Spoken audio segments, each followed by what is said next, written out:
Afternoon once again.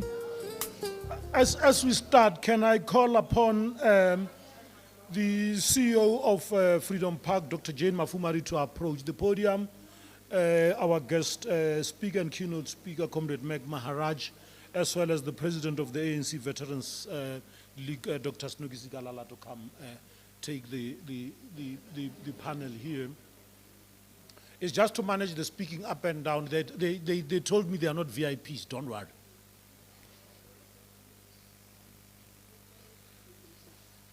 I don't know how much warm you want to be next to the heater.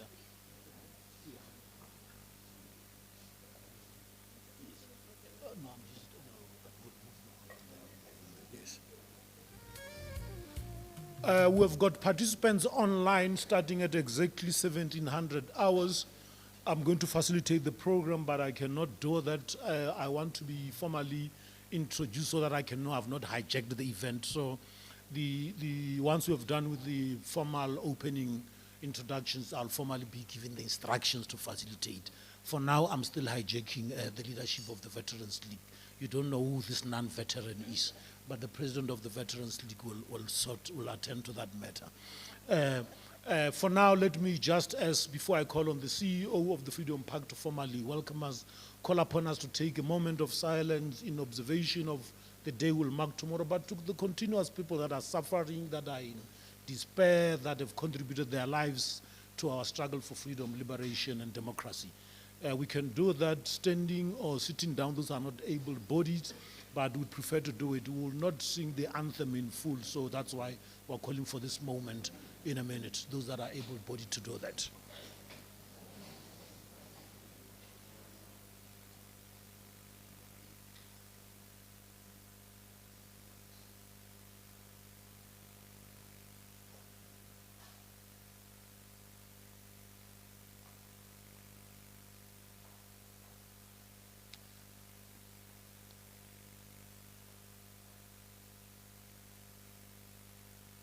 Thank you, comrades. Amandla! Amandla! I now call upon the Chief Executive Officer of our National Freedom Heritage Park, Dr. Jane Mafumari, to welcome us to this great shrine of our people. Dr. Mafumari.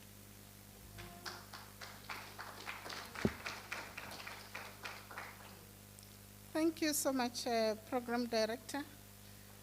I want to start by conveying my greetings to Dr. Snuki Sigalala, the President of the ANC Veterans League. I would like to convey my greetings to Mr. Maharaj. Welcome back. It's been a while. We have engaged Mr. Maharaj. I would also like to greet Mebebi Jaiwa. I would like to greet Mr. Logan Watt, Ms. Nonkebo Madube Dube, Mr. Cameron Dagmo, Mayor Tsakani Shubiti, Dr. Mzwanele Ntwanti, Dr. Khotsofetsi Chikane.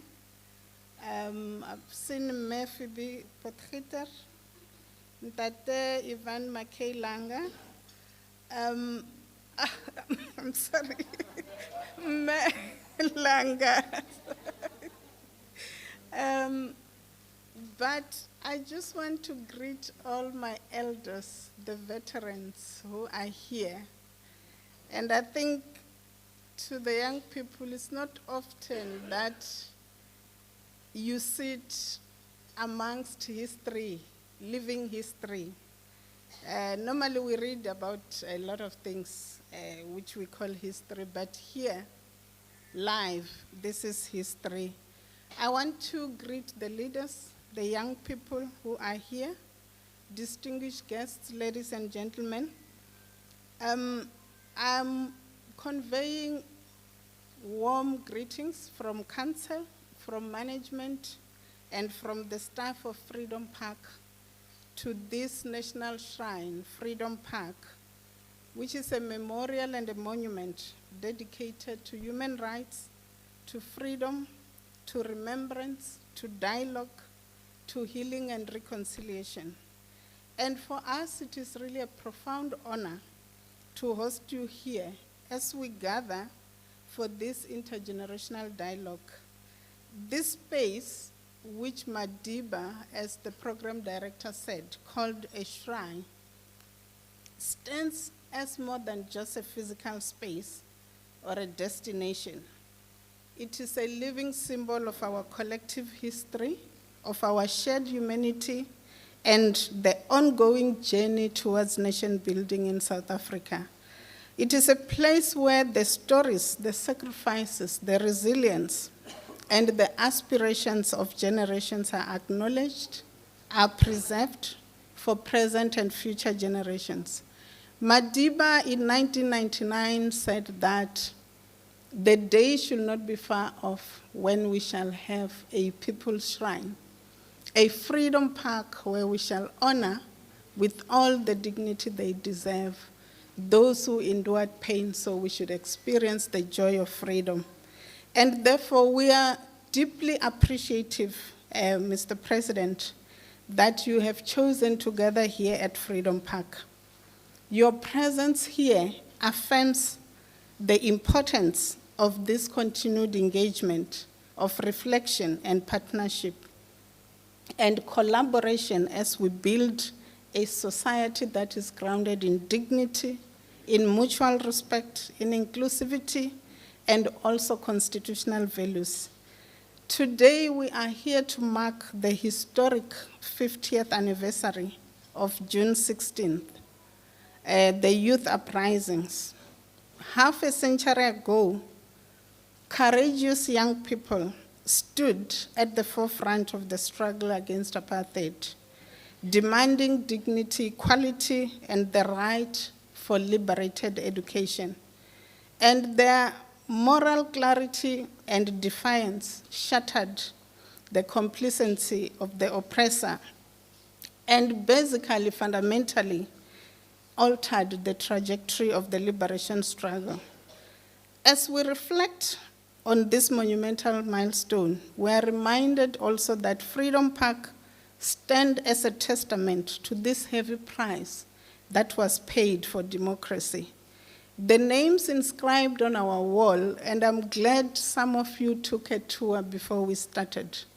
We have about 192,000 names across the 8 conflicts that shaped what we call South Africa today. These are not just historical footnotes. They represent the ultimate sacrifice made so that we can stand here today collectively as a free people. And I was looking at the national theme for this Youth Month, which says, Reset at 50, the future calls. Freedom lives in every generation. And I believe that this theme challenges us to bridge the gap between monumental sacrifice of the past and the current socioeconomic realities of our present. The struggle of 1976 against oppression, exclusion, and inequality are mirrored in today's battles against youth unemployment, economic marginalization, and inequality. And for us as Freedom Park, therefore, we see this dialogue not merely as an act of remembrance. It is an essential platform for intergenerational transmission of knowledge.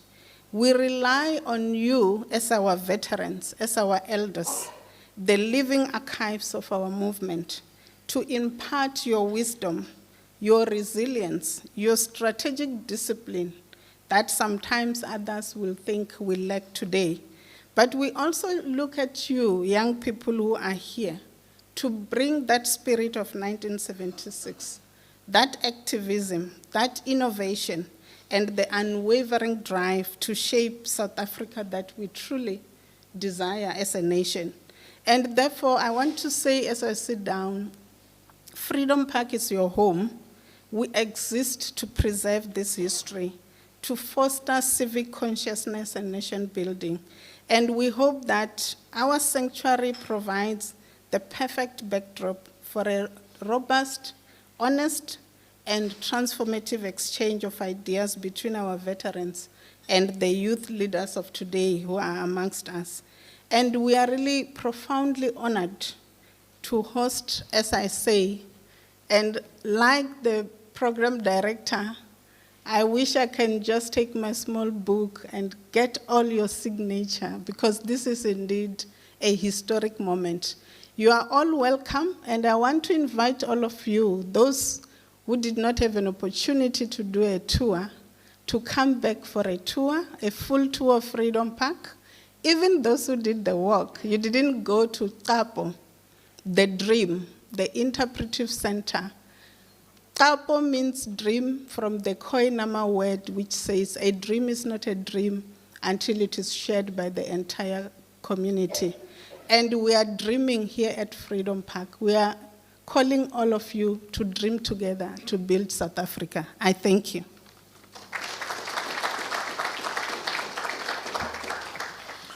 Thank you, Dr. Mafumadi. President of the ANC Veterans League, Dr. Comrade Snugi Zikalala. You still accept to use both together, Doctor and Comrade? Yes, Comrade President.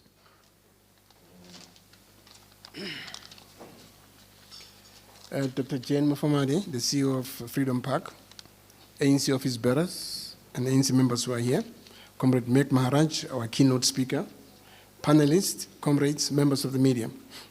We are meeting on the eve of the 50th anniversary of June 16 uprisings. It's an historically important anniversary in the archives of the African National Congress and the country. 50 years ago, young people in our country decided to challenge the racist, oppressive system of apartheid by using stones and boycotting classes that were enforcing the use of Afrikaans as a medium of instruction. It was not only the use of the language, but the oppressive system of apartheid which denied Black South Africans the right to be citizens in their own country and determine their own destiny. As veterans of the movement, we decided to have this intergenerational dialogue with young activists to raise lessons of political and organizational mobilization from the 1950s through to the 1976 uprisings and today. How do young people become leaders who are passionate about changing the lives of the poor for the better? During the discussions that will take place, emphasis will be on handing over the baton to young people and shaping it in ways that make sense to them and society.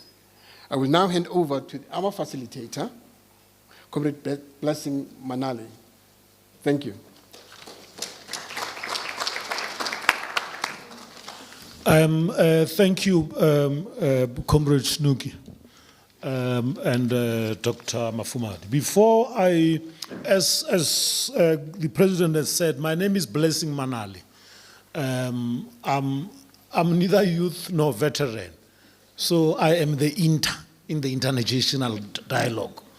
I'm fairly young, but I've seen a few of my leaders here. The NEC of the Veterans League, we've interacted in my naughty days in COSAS or in SASCO. Some of you might have been my managers in the public service, and I'm happy that I did not even know that you were ANC at that time when I met in the public service. I don't know how I would have behaved, but I'm saying that I'm happy that when I met some of you in government, you were just senior, dedicated public servants leading our country. SASCO, COSAS, the ANC Youth League, the Young Communist League, the veterans. I've seen some of the veterans from Pretoria West. I used to work in the city. I don't want to say about the things we did with Sputla in Pretoria West, but I'm happy the ANC veterans from that part are here.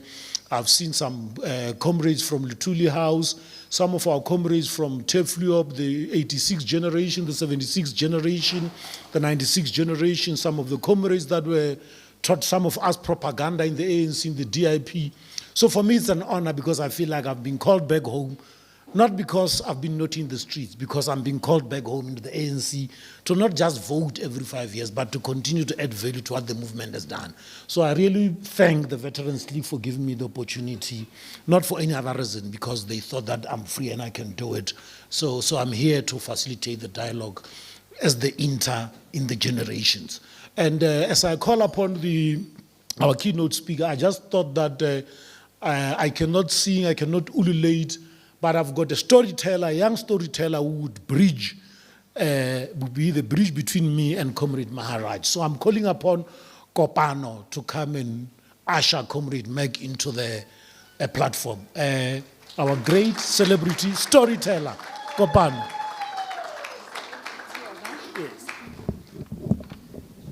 Good evening, everyone.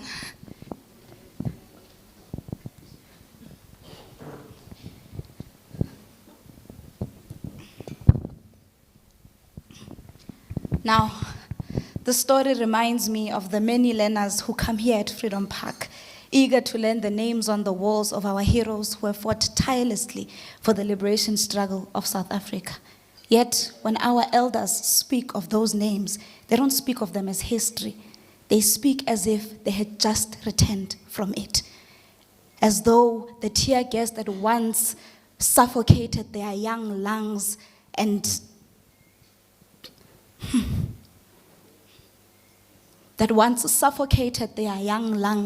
and their eyes desperately searched for sight, they always kept on saying, you could hear them.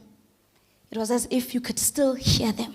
Students emerging from every corner of Soweto, chanting, Hoya Rona, Hoya Rona, Hoya Rona, Bapilu Tata Kopili, Hoya Rona, Hoya Rona, Hoya Rona, Tata, Makwala. Acheche le morao hoya rona bapelo tse thata ko pele. While white policemen came with their advanced rifles as their military vehicles positioned themselves across roads and bridges, closing in on a generation that simply wanted to be heard. You see, these students had carried years of frustration, years of being given an education that many believed was designed not to liberate them, but just to make them tools for other people's purpose. And that anger that was once bottled for many years had found its voice in the streets of Soweto. At the front stood a young student who believed that if enough learners would gather peacefully, maybe someone would listen to them. Perhaps a megaphone would address them. Perhaps conversations would start and reason would prevail. Instead, the first thing that came was a sound that cut through that singing and changed everything. A gunshot. No one expected an 11-year-old to be the face of a nation's great pain. No one expected that the March for Education would become one of the largest painful massacres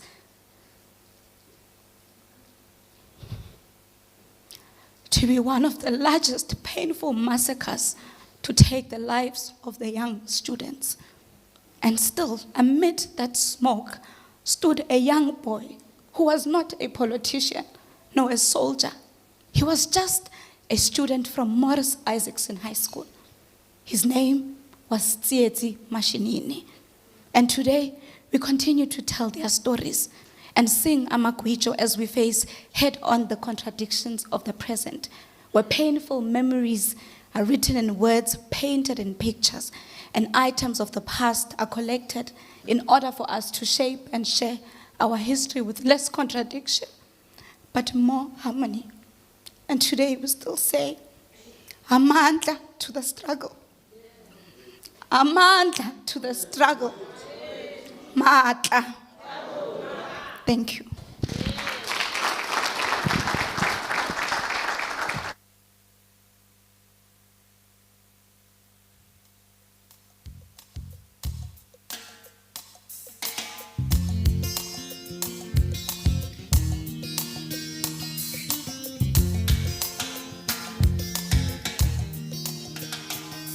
The children got a letter from the master. It said no more closer. She's both revolutionary and woke. I don't know what woke mean to the youth, but I know they sometimes say you woke. But at least I know that I sense a lot of revolutionary spirit. I now call upon one of our greatest veterans, written about him in history, in volumes of volumes. I can say many things about our keynote speaker, but I can only say one thing, not the singularly thing that inspired me about him, is 2 words, Operation Vola. No, ati valiwe manje Comrade Mac. With those words, can I now call upon the greatest of our speakers today, Comrade Mac Maharaj, to come and address us. Comrade Mac.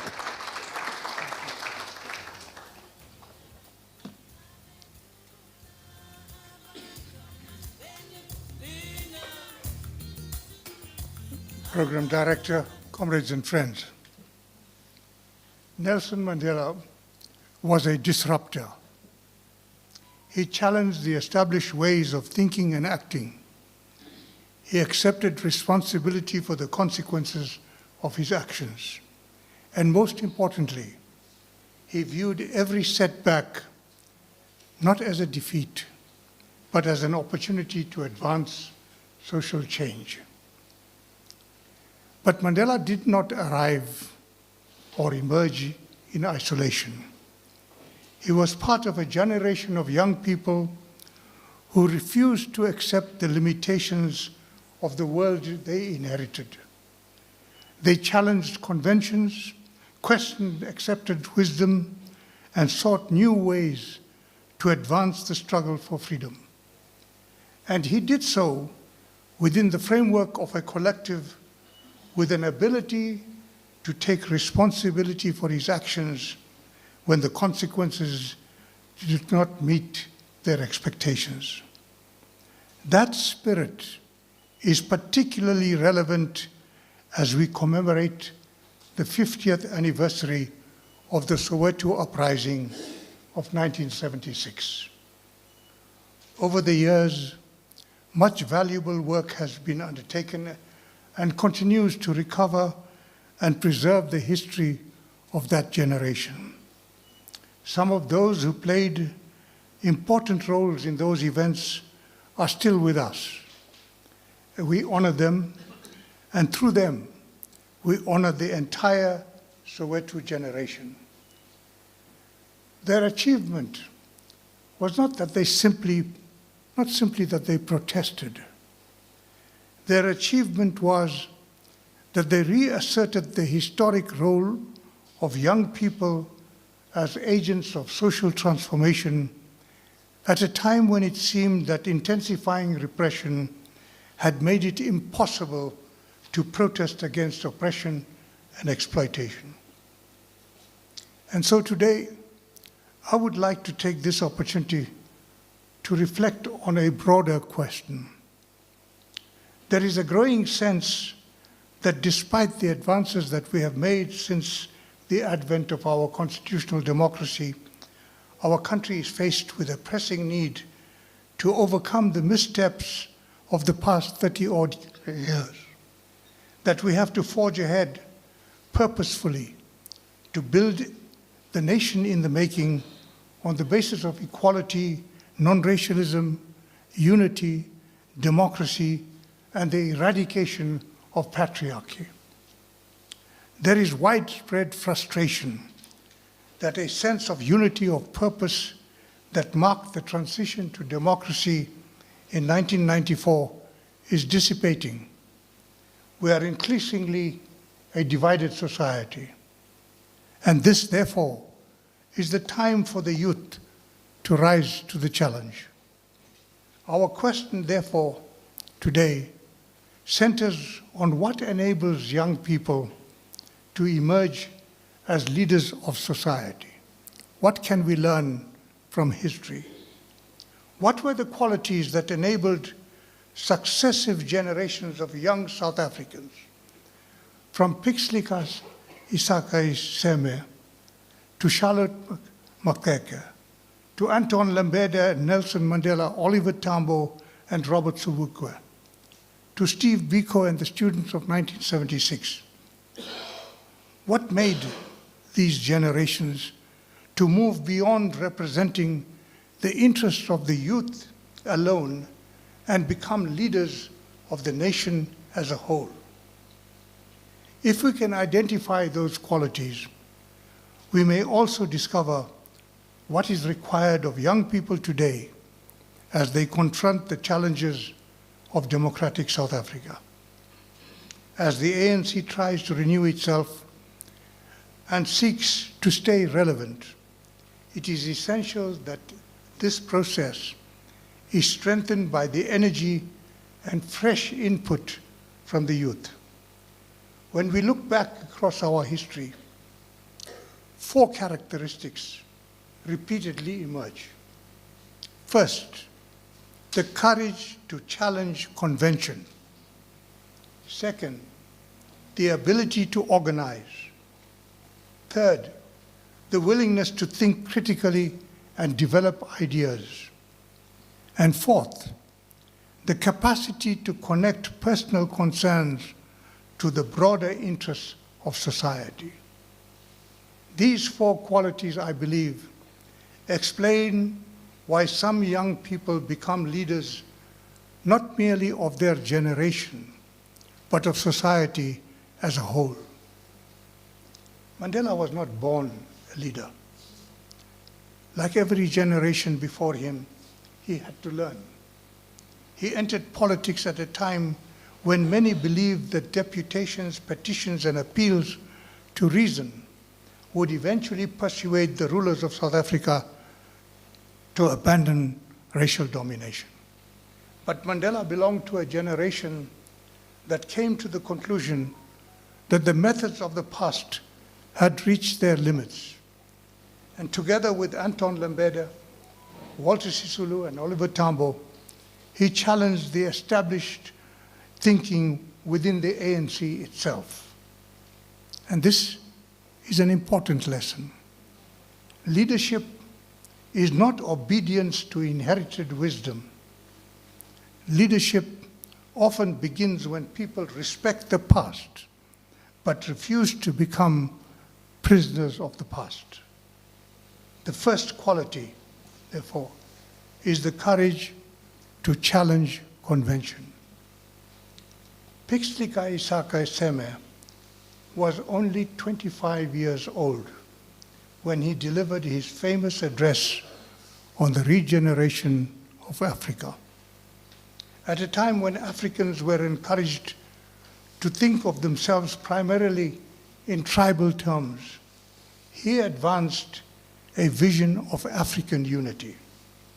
And that vision found organizational expression in the formation of the South African Native National Congress in 1912, which later was renamed the African National Congress. To appreciate the significance of Seme's contribution, we must remember the conditions under which he lived. The 19th century had witnessed conquest and dispossession of African communities. Resistance had been courageous, but it had largely been fragmented. Communities fought separately and were defeated separately. Seme understood that the age of isolated resistance had come to an end. His great contribution is not merely organizational. It was intellectual. He recognized that unity was no longer desirable. It had become a historical necessity. Young people become leaders when they recognize realities that others have not yet fully grasped. Charlotte Mokeke demonstrated a similar willingness to challenge convention. At a time when women were largely excluded from public life, she insisted that women should be active participants in the struggle. Her leadership in the anti-past protests in Bloemfontein in 1913 established a principle that would later found powerful expression in the formation of the ANC Women's League in 1948 and in the Women's March of 1956. The lesson is important. Leaders emerge when they challenge accepted assumptions. But courage alone is not enough. The second quality is the ability to organize. The founders of the ANC Youth League understood this. Anton Lembede, Apim Da, Walter Sisulu, Oliver Tambo, Nelson Mandela, and their contemporaries were not simply courageous young people. They were organizers. They brought together networks of young activists. They debated ideas. They published the Lodestar as a forum to debate and share ideas. They recruited supporters. They built structures. Most importantly, they persuaded others. When the ANC adopted the program of action in 1949, it was because the generation of young people had successfully organized around a new vision for our movement. And within a few years, these activists, Lembede was 30 years of age at the time, Mda was 28, Sisulu was 32, Tambo was 27, Mandela was 26, when they established the ANC Youth League in 1944. That generation of young activists had become leaders of the ANC itself by 1949, within 5 years. But they achieved this not because they promoted the interests of the youth alone. They achieved this because they articulated the aspirations of the African people as a whole. The program of action that was adopted in 1949 at the conference of the ANC sought national freedom for the African people. Its focus was direct representation, political representation in governance, economic development, raising the standards of Africans in commercial, industrial, and other enterprises, and of workers in the workers' organizations, the creation of educational centers, and the need to unite the cultural with the educational and national struggle. I recite these aspects of that program to show how those young people were beginning to put a vision for the whole nation, not just for the youth alone. The Youth League was not created because young people wanted a separate space for themselves. It was created because they believed that the entire liberation movement needed renewal. Their objective was not youth advancement as an end in itself. Their objective was the advancement of the struggle as a whole. This distinction, comrades, is critical. Throughout our history, the youth achieved their greatest successes when they sought to lead society rather than merely represent the youth. The third quality is the willingness to think critically and develop ideas. I'm no longer a youth, so therefore I need refreshment.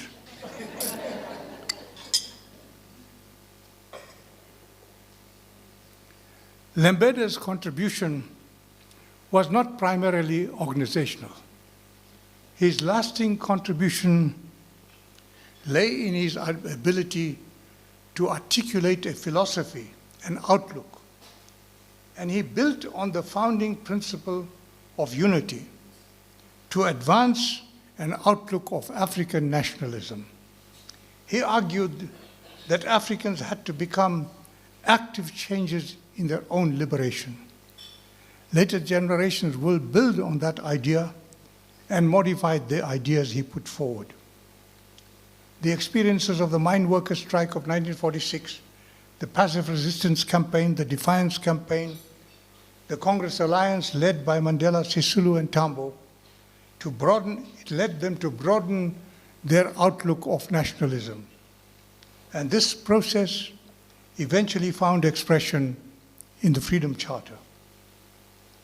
The Freedom Charter represents a profound act of political imagination. It proclaimed that South Africa belongs to all who live in it.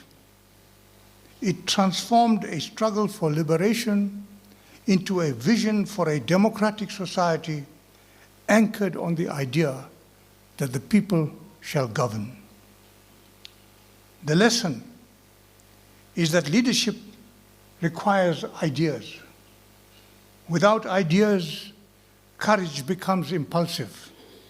Without ideas, organization lacks direction. The fourth quality is perhaps the most important.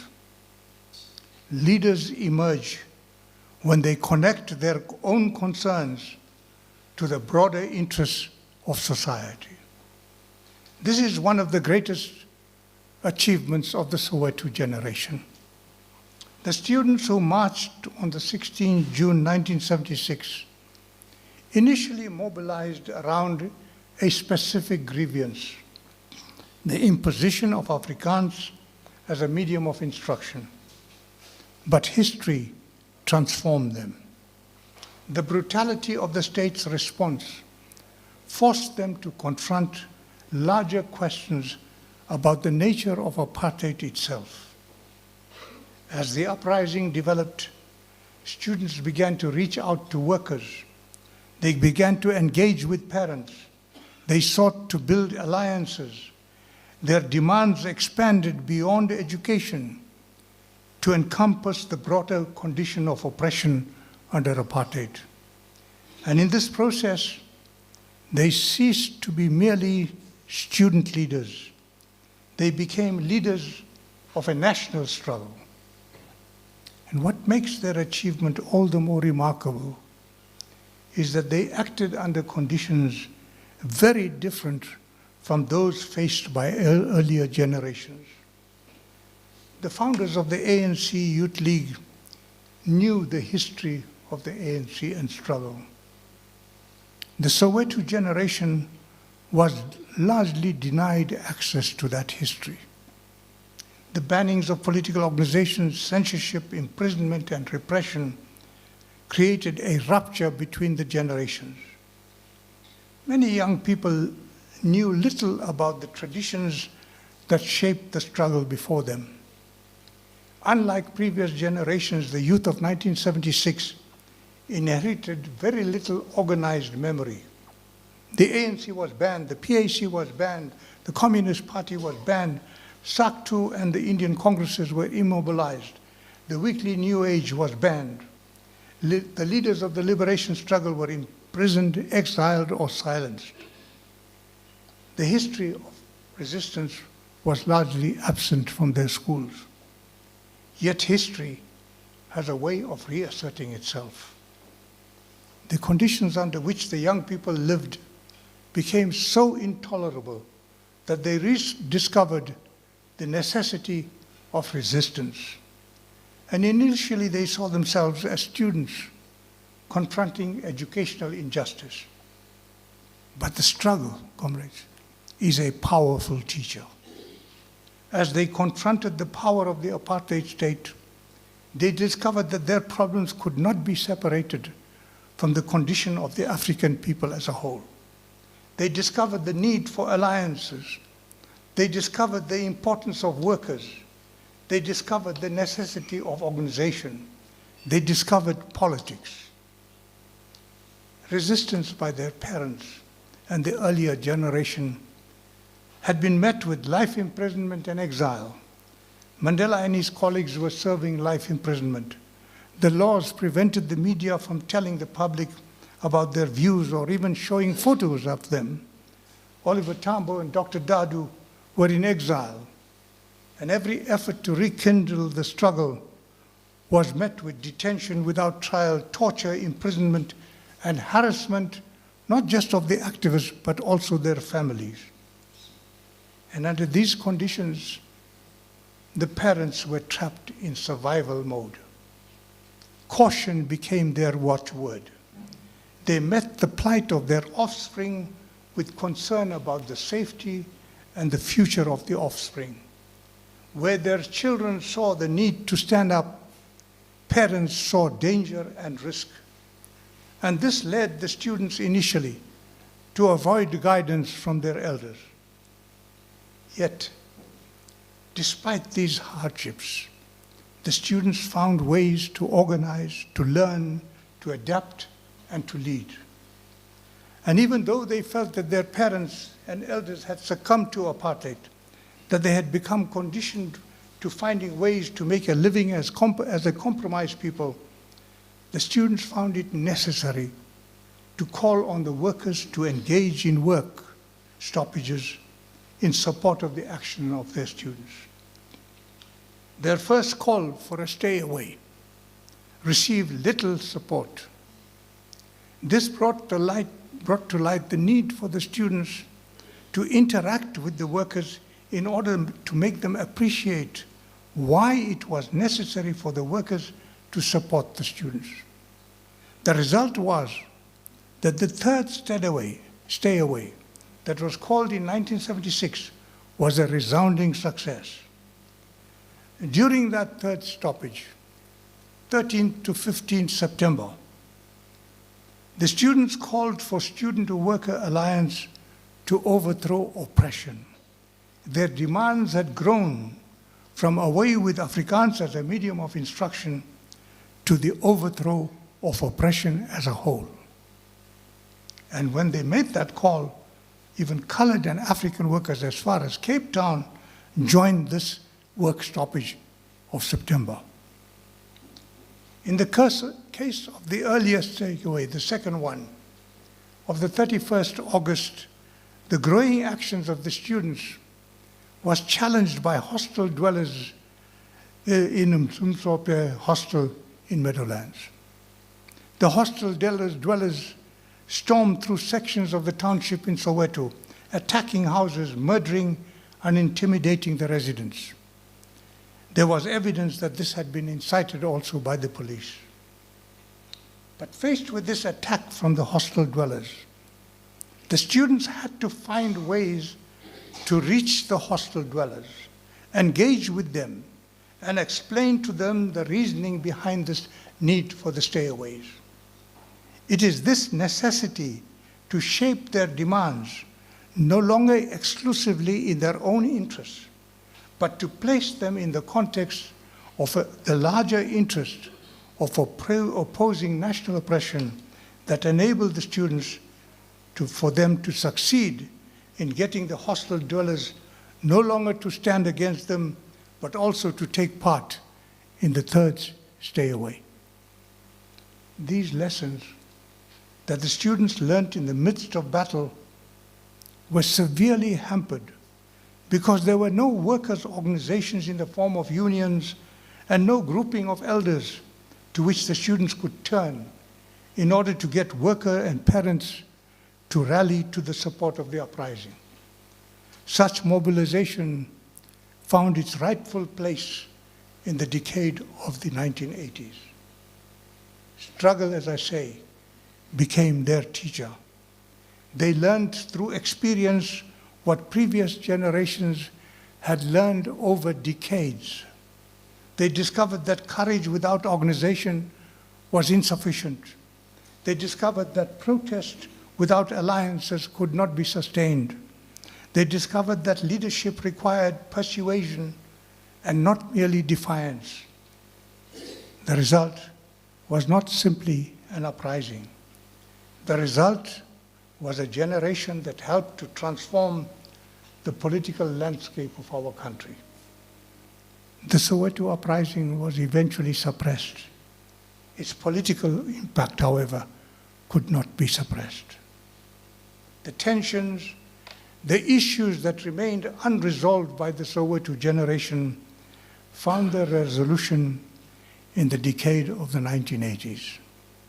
Its legacy, the legacy of the Soweto generation, lived on in the growth of community organizations, the emergence of stronger unions, the formation of the UDF, the launch of COSATU, the uprisings that commenced in 1983, the resurgence of mass resistance during the 1980s, the intensification of the armed activity led by Umkhonto we Sizwe, the expansion of international solidarity, and the emergence of the ANC as the leading force of the struggle against apartheid.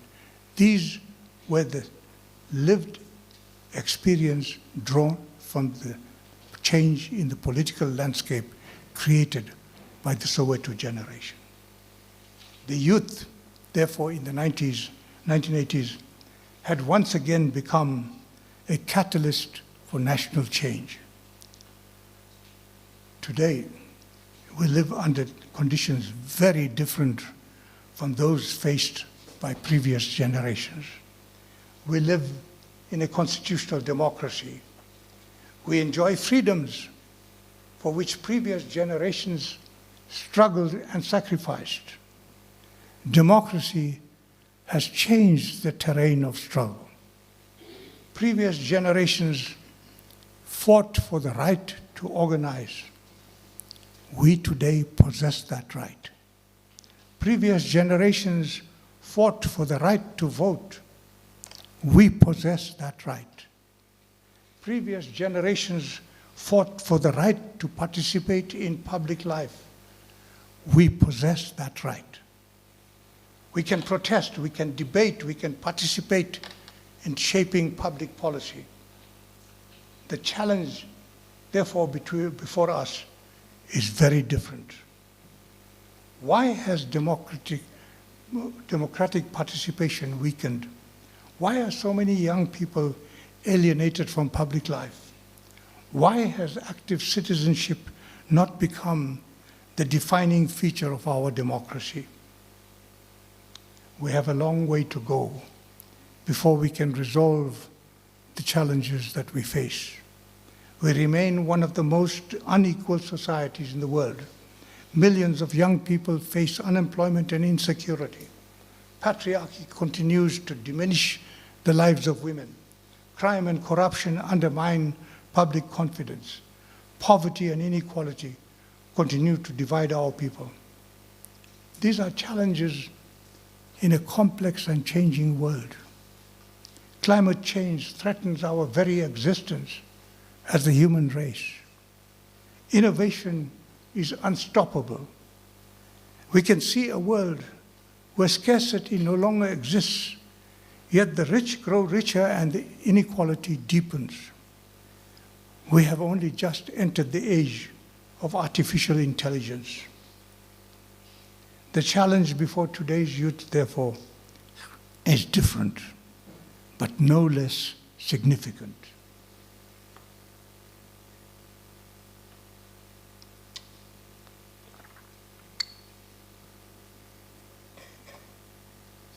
As I say, the challenge before the youth, therefore, today is different, but no less significant.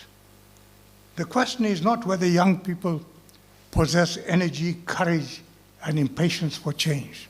That's not the question. Every generation of youth has possessed these qualities. The real question is whether they can transform these qualities into leadership. Can they organize? Can they develop ideas? Can they build alliances? Can they connect their aspirations with the broader needs of society? These are not questions for the youth alone. These are questions for all generations.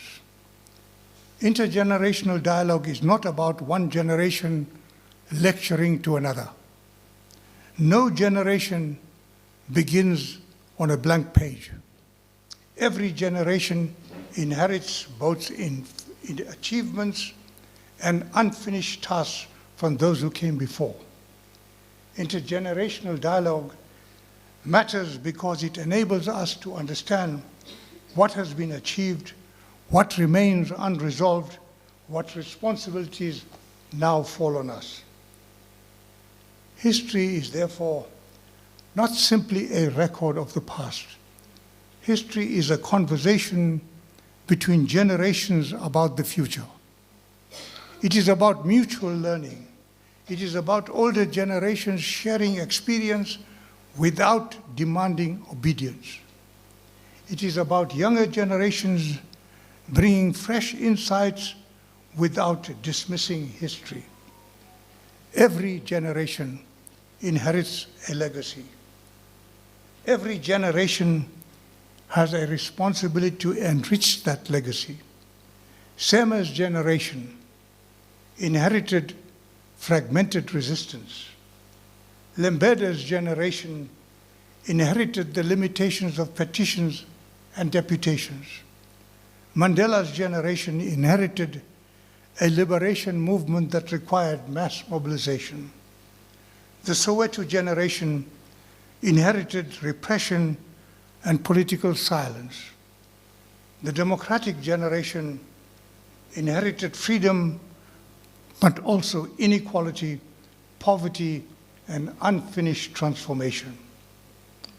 The youth of 1944 challenged the conventions of their time. The youth of 1976 shattered the culture of fear. The youth of democratic South Africa faced the challenge of building a society that gives practical meaning to the values contained in our Constitution and the vision articulated in the Freedom Charter. Our Constitution is a product of struggle. It is premised on the need for redress, reconstruction of our society at all levels, including the economy, reconciliation, and nation building that unites us all. That Constitution is a covenant that calls on us to build a country based on equality, non-racialism, unity, democracy, and the eradication of patriarchy. It was written into law by a constitutional assembly whose composition transcended the categorizations of race, color, class, ethnicity, and belief systems. It is an empowering constitution. It encapsulates the future shaped by our struggles. The Bill of Rights in it ensures protection of the rights of the individual. It places an instrument to build in our hands, into the hands of the people. The problems we face are not because the Constitution has failed us. Rather, we have failed our Constitution. We have allowed reconstruction, reconciliation, and nation building to be the domain of those we elect, whereas that Constitution gives us the space to move our country forward on the basis of participatory democracy. Our democracy was never intended to reduce citizens to spectators. It was never intended that people should vote every 5 years and then retreat from public life. The vision that animated our struggle was one of active citizenship. The people were not expected merely to elect leaders. They were expected to remain participants in shaping society. Democracy, comrades, is strongest when citizens organize themselves. Democracy is weakest when they surrender responsibility to others. Our march to freedom has taught us that it is the people who make history and that leaders are servants of the people. Our history leaves no doubt that young people can rise to the challenge. The youth of 1912 inherited a divided people. The youth of 1944 inherited a frustrated people. The youth of 1976 inherited a silenced people. The youth of 1994 inherited a democratic South Africa. The youth of today inherit a nation in the making that remains unfinished. Their task is not to repeat the past. Their task is to learn from it. Their task is to imagine a future equal to the sacrifices of those who came before them. The future will not be built by one generation acting alone. It will be built through dialogue. Leadership emerges through a conversation, sometimes cooperative, sometimes argumentative, but it is a conversation between generations. It will be built through active participation. It will be built through shared responsibility. It will be built by citizens who understand that people make history and that leaders are the servants of the people. That is the enduring lesson of our struggle. And that is the challenge before us today. Thank you.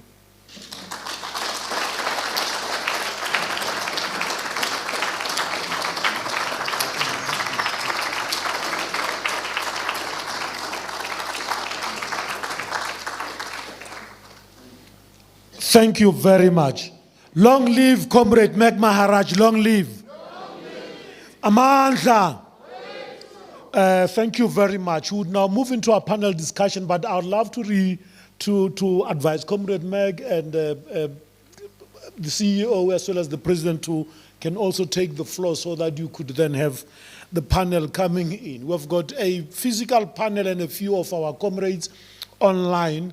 They are not going to read speeches, they're actually going to interact and reflect on what Comrade Meg has said, but also give some of their own nuances to their own experiences and to their own postulations around what we think should happen, what will happen, as Comrade Meg has outlined, the challenges of the past and the opportunities of the future. And as I do that, let me call upon the following comrades who are inside the hall physically to come in. Comrade Baby Chawa, who's also a member of the ANC Veterans League, NEC. I'll call on Comrade Logan Ward, who's a former youth leader, just a smaller generation before me, more like half a generation. I just wanted to clarify that. And then Noncedo Madube will be joining us online. Comrade Cameron Dugmore from the Western Cape, I think, will also be joining us online. We've got the Youth League Secretary General, Comrade Tsakani Chiviti. I did not see her here unless she'll also be joining online. And then we've got Mzwanele Chwati, who's a former SRC president for vets, the fish must fall generation. We did not have fish must fall, we just did not go to school. But because we didn't have the money sometimes, not because Besingalili.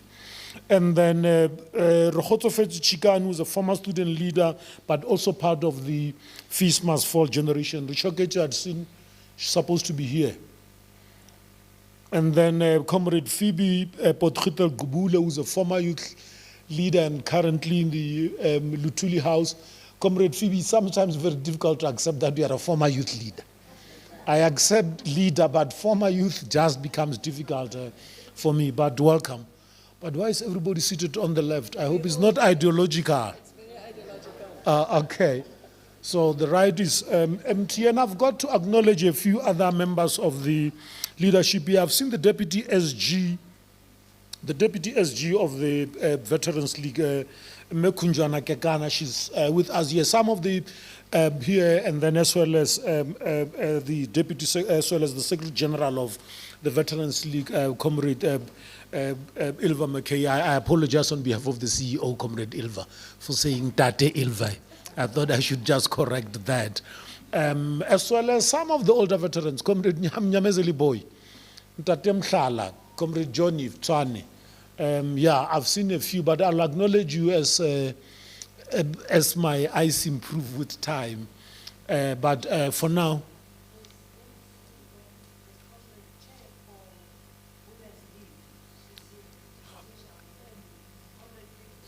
oh, how could I have not seen Comrade Faith? Comrade Faith, you should not hide. You are welcome. And you are also in that category of Comrade Phoebe. The former youth, I'm refusing to call former youth. You are welcome, Comrade Faith. Having said that, comrades, once again, welcome. I've not read all your full CVs because I know that your CVs are in your contributions you've made to our struggle. But let me, should I start with the founding member of COSAS, yeah, Comrade Baby? Sure. Let me start with you. Comrade Baby was one of the founding members of COSAS. 1979, we're in that leadership of the presidency of Comrade Ifrai, but you can tell that story, when COSAS was formed in 1979. But also I want to acknowledge there are other young people, not ANC Youth League, not SASCO, not COSAS, not Young Communist League. They're actually here to come and listen to, because the ANC is the leader of society. And when you lead society, you cannot listen to yourself. and you cannot talk to yourself. So these young future leaders of society are here. It's not a recruitment drive, comrade. You'll do that through a separate process. But they're here to actually interact with the dialogue as young, responsible South Africans that wants to be inspired and then ultimately take the baton forward. So we are welcoming you all, and when the time is right, you'll take the right membership decision, and we hope it will be soon. But as I do that, let me call upon firstly Comrade Baby to just reflect. And I said you're not going to reflect on your past. It's not a reflection of memory. It's about what you see as the conjuncture today.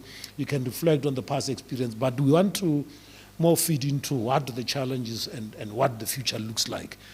Comrade Baby. Okay, thank you. Let me get this. Oh, yes. Is it on? Yeah, it is. Good afternoon, good evening, comrades. I did say that I acknowledge that I was one of the young learners marching down that road. And I'm proud to say I still am actively involved in my alumni at the Morris Isaacson High School. And we regularly have a lecture, Tsitsi Mashinini lecture, a memorial lecture, of course. But coming back to what Uncle Mac said, I liked what you were saying about how generations learn from one another. I guess a pity is that we're sitting here, and I don't think it's intergenerational. We're almost the same age, we're older, Comrade Mac. But I want to just zoom onto education, because I am quite passionate about education, because the 1976 was definitely about education. Yes, it was about Bantu education. Yes, before that, there was an introduction of Bantu education and the resistance of education as an inferior education given to black people and young children. I then want to say the biggest issue that I think we're facing as unfinished is to ask a question on what is it that we're producing in the current education system that does not allow the educated young people to be absorbed in the economic participation of this country to at least actively play a role in really reducing poverty in this country. Are we focusing on the skills that we're producing in our school system? Are we focusing on the content, let alone the history? The history of the ANC cannot be rubbed out by anything. It is there. However, the policies that we have that you say are good, and I definitely know we have good policies, are not necessarily producing the type of educated personnel that we would have wanted to see when we were running down those streets in Soweto. Much as today we were told not to necessarily give our own speeches, but I just went through just the fiscus of the country. And I can tell you how much we are investing through NSFAS. And I can tell you how much we're not getting return on investment. And I can tell you, I'm not too sure whether we are having those conversations, at least as the Veterans League, at least with the deployed ministers, to say, from 2024, and I'll share the figures, I do have the figures, I'll share them later on. From 2024, we've been pumping a lot of money in the NSFAS funds, TVET funds, and definitely we have targeted the right quintiles. And there is evidence that shows that our budget goes to the correct quintiles, and we are increasing the number of students, or shall I say students who are coming from definitely deserving communities. But I don't think we have a systematic way in which we track intake, throughput, impact through absorption in the economy of this country. I'm not sure, but I think we need to have a concerted effort to just win the battle of reducing poverty in this country by making sure that the competencies and the skills that we're producing through the taxes that we're contributing are definitely impacting on inequality in this country. And that will be one of the things that we, as the ANC, proudly say we've done well. This needs a concerted effort, and we can do it. There are a lot of people who can do a lot of data analysis, and there's a lot of people who are doing that.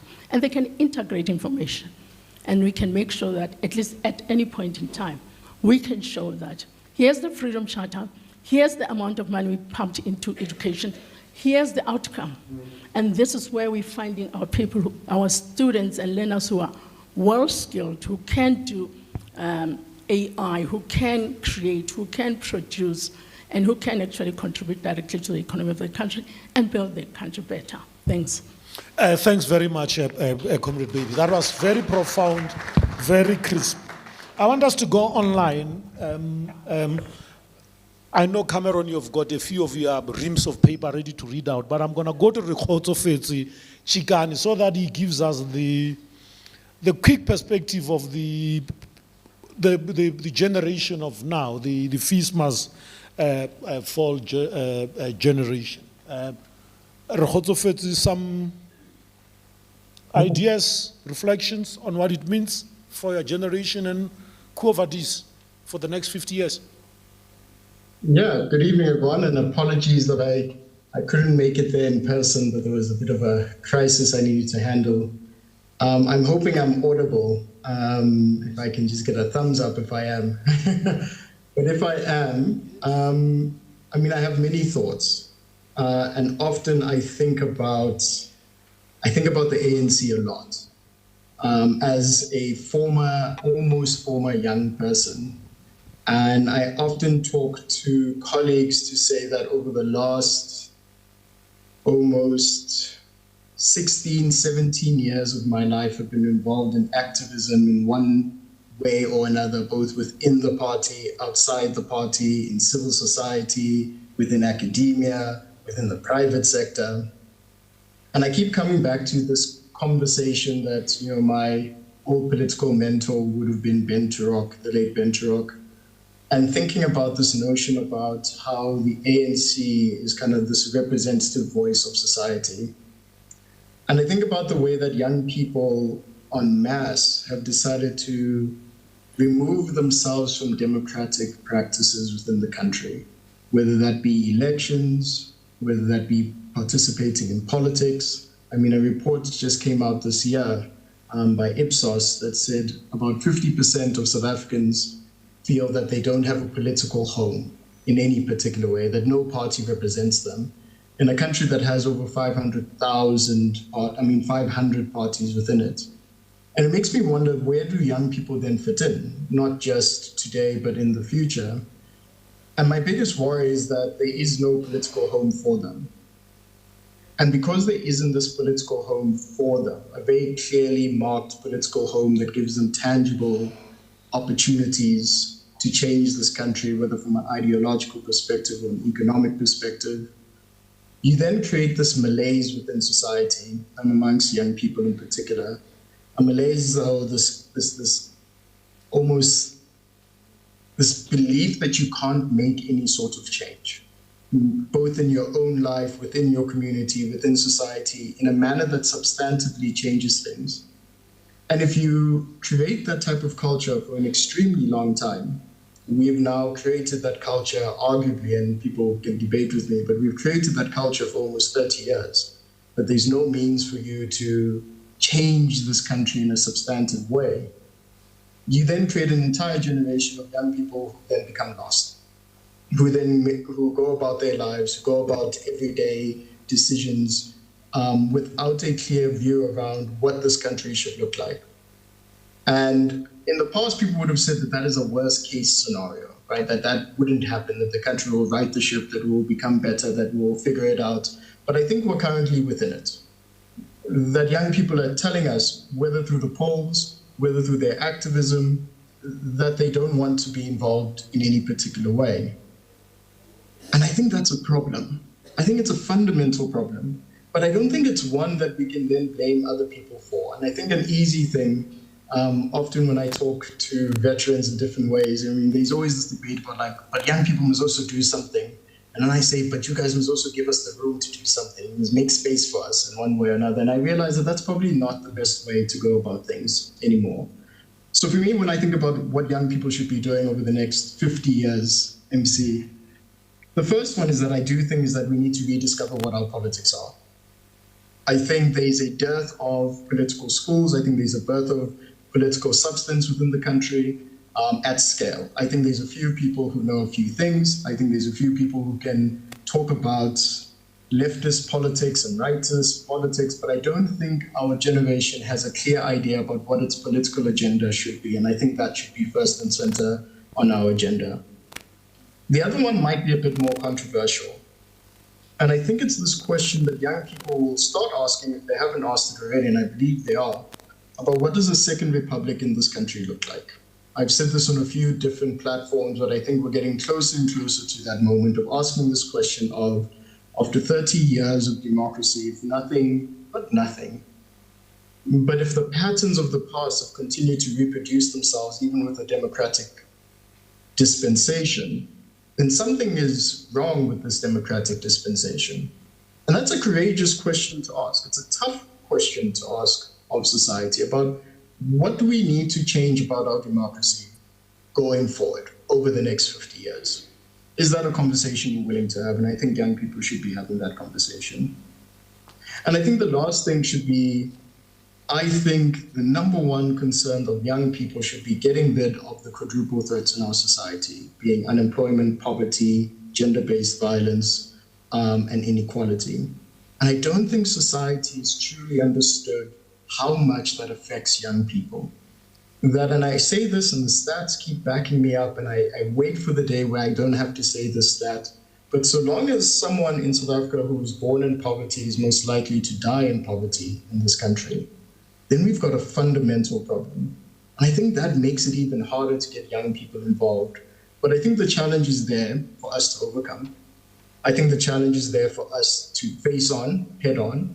And I think the ANC becomes that particular home for us to start reimagining what the society looks like, and in particular what the ANC looks like going for the next 50 years if we want to get young people back into the fold. But let me stop there, Chair. Thank you very much. Thank you. We'll definitely be coming back to you, and I think that you've raised a follow-up to the return on investment. You might not have raised it directly in terms of the amount of money to NSFAS, but you're saying we're putting quite a lot into the system, the political system, the societal system, and where are we counting the return? So I think we'll have to come to that. It's already come out of two of the first speakers in Meg's underlying theme.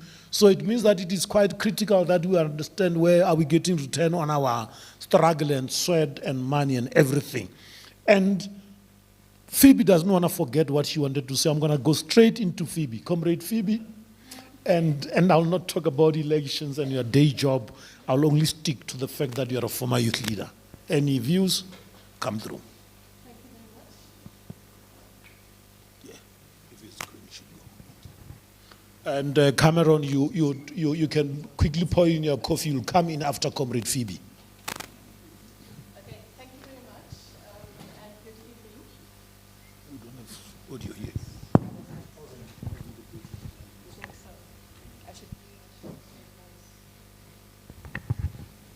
Okay, that's made much better. I just want to make 2 points about the conversation that we're having in the dialogue. The first one is that we often talk about a generational mission, and I think that Uncle Mac mentioned 4 things that should be part of it. Courage and enthusiasm and energy is not enough. You need organization, you need ideas, and the other things that he mentioned. But for me, it's that generational mission starts with a sense that there's something wrong in your society and that you want to commit yourself towards change. That's what activism is about. I mean, I remember when 1976 happened, I think I was 10 years old. And all of a sudden we hear about all of these students that were detained and the killings. And just a sense of, but it's wrong for children to be shot. And then trying to find out but what's happening, and then discover what apartheid is about and why they're fighting. And then to look at your own circumstances and then to say that, okay, but, you know, the streets, the pavements in the white suburbs are tarred, and our streets are not even tarred. So that sense of injustice. So a generational mission comes with understanding your society. And I think that Baby has talked about education. I think that the other speakers have spoken about some aspects of it.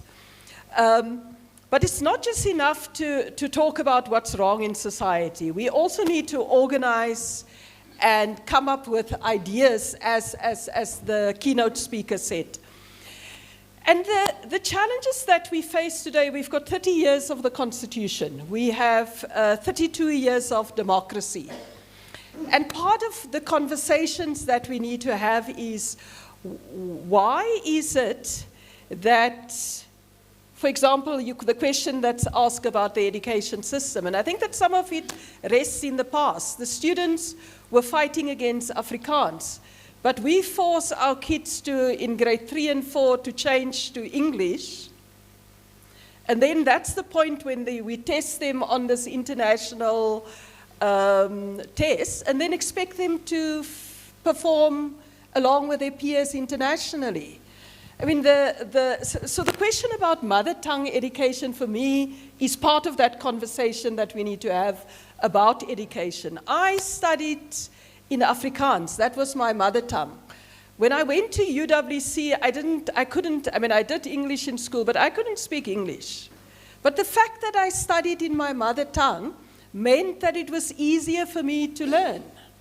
And I think that we are doing a disservice to our children, not focusing on mother tongue education. I mean, that's just one part of the conversation that we need to have.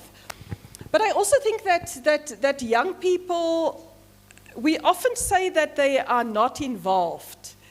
But, you know, I speak to young people every day, and they contact, and they have all sorts of, I mean, somebody will have a baby chihuahua foundation, and he's like 22 years old. And then I say, okay, so, you know, why did you name your foundation after yourself? And he said, no, because I'm somebody that's very committed towards, you know, addressing alcohol abuse amongst young people, etc. There are many thousands of young people who are organizing and involved. And the question is, why are we not harnessing that energy? Why is it that we don't see that energy coming forward in change, that impact on our broader society, and the challenges of conventions that Uncle Max spoke about? So yes, there are large numbers of young people that are not organized, but I also think that we can't say that young people are apolitical because they don't vote. I think that they are involved in a whole range of different things that may be different from the organization that we used to, and we need to acknowledge that.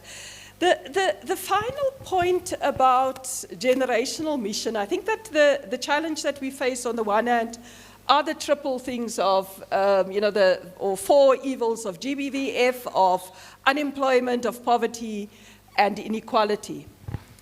But on the other hand, what does the vision of the country that our generations, different generations, talked about mean for young people today? And I think that it would be good to hear about that. Do they believe that people should govern, that people should participate in their society? Do they believe that the doors of culture should be open, that the land should be shared amongst those who work it, that, you know, the changes to the economy?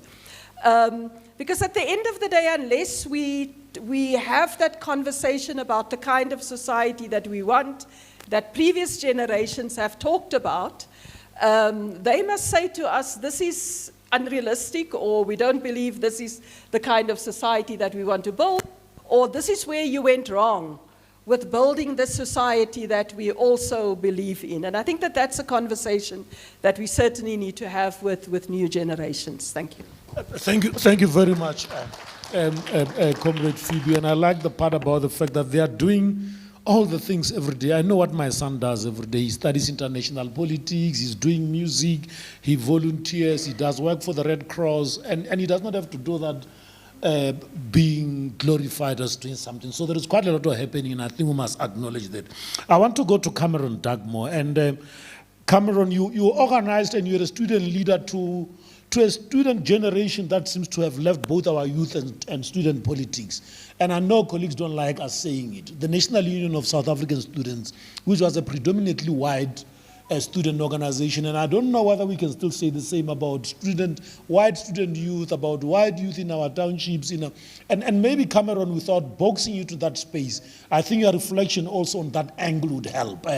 And I'm not going to ask SASCO any numbers about white students or the youth league, but I think Cameron, you should reflect about the non-racialism of the student movement and the youth movement, and how we can make sure that we are not only united when Nicki Minaj is here or when Bafana is playing, but on addressing societal issues as young people intergenerationally.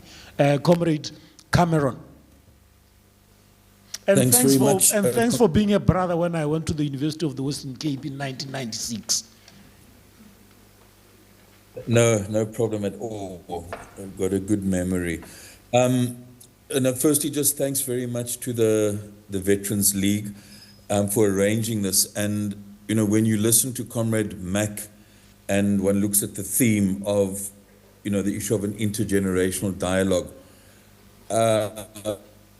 and, the points Comrade Mac about the quality needed issues of courage to challenge the critical importance of organization, critical thinking, and then also his point making the issues that we might have, societal issues. I'm just hoping that one of the things that comes out here is, how do we give content to a genuine dialogue that brings these generations together? There's talk of the national dialogue. Some of us don't really know where that is.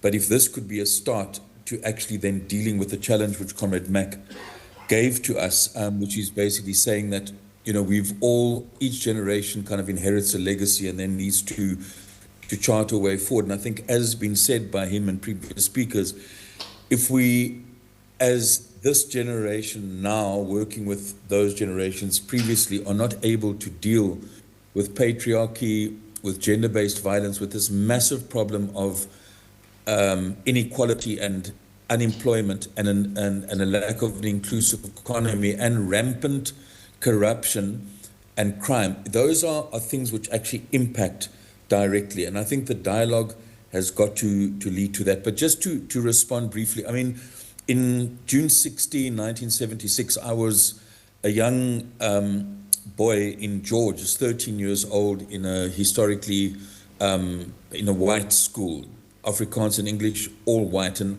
my memory of that, which we were also asked to touch on, was,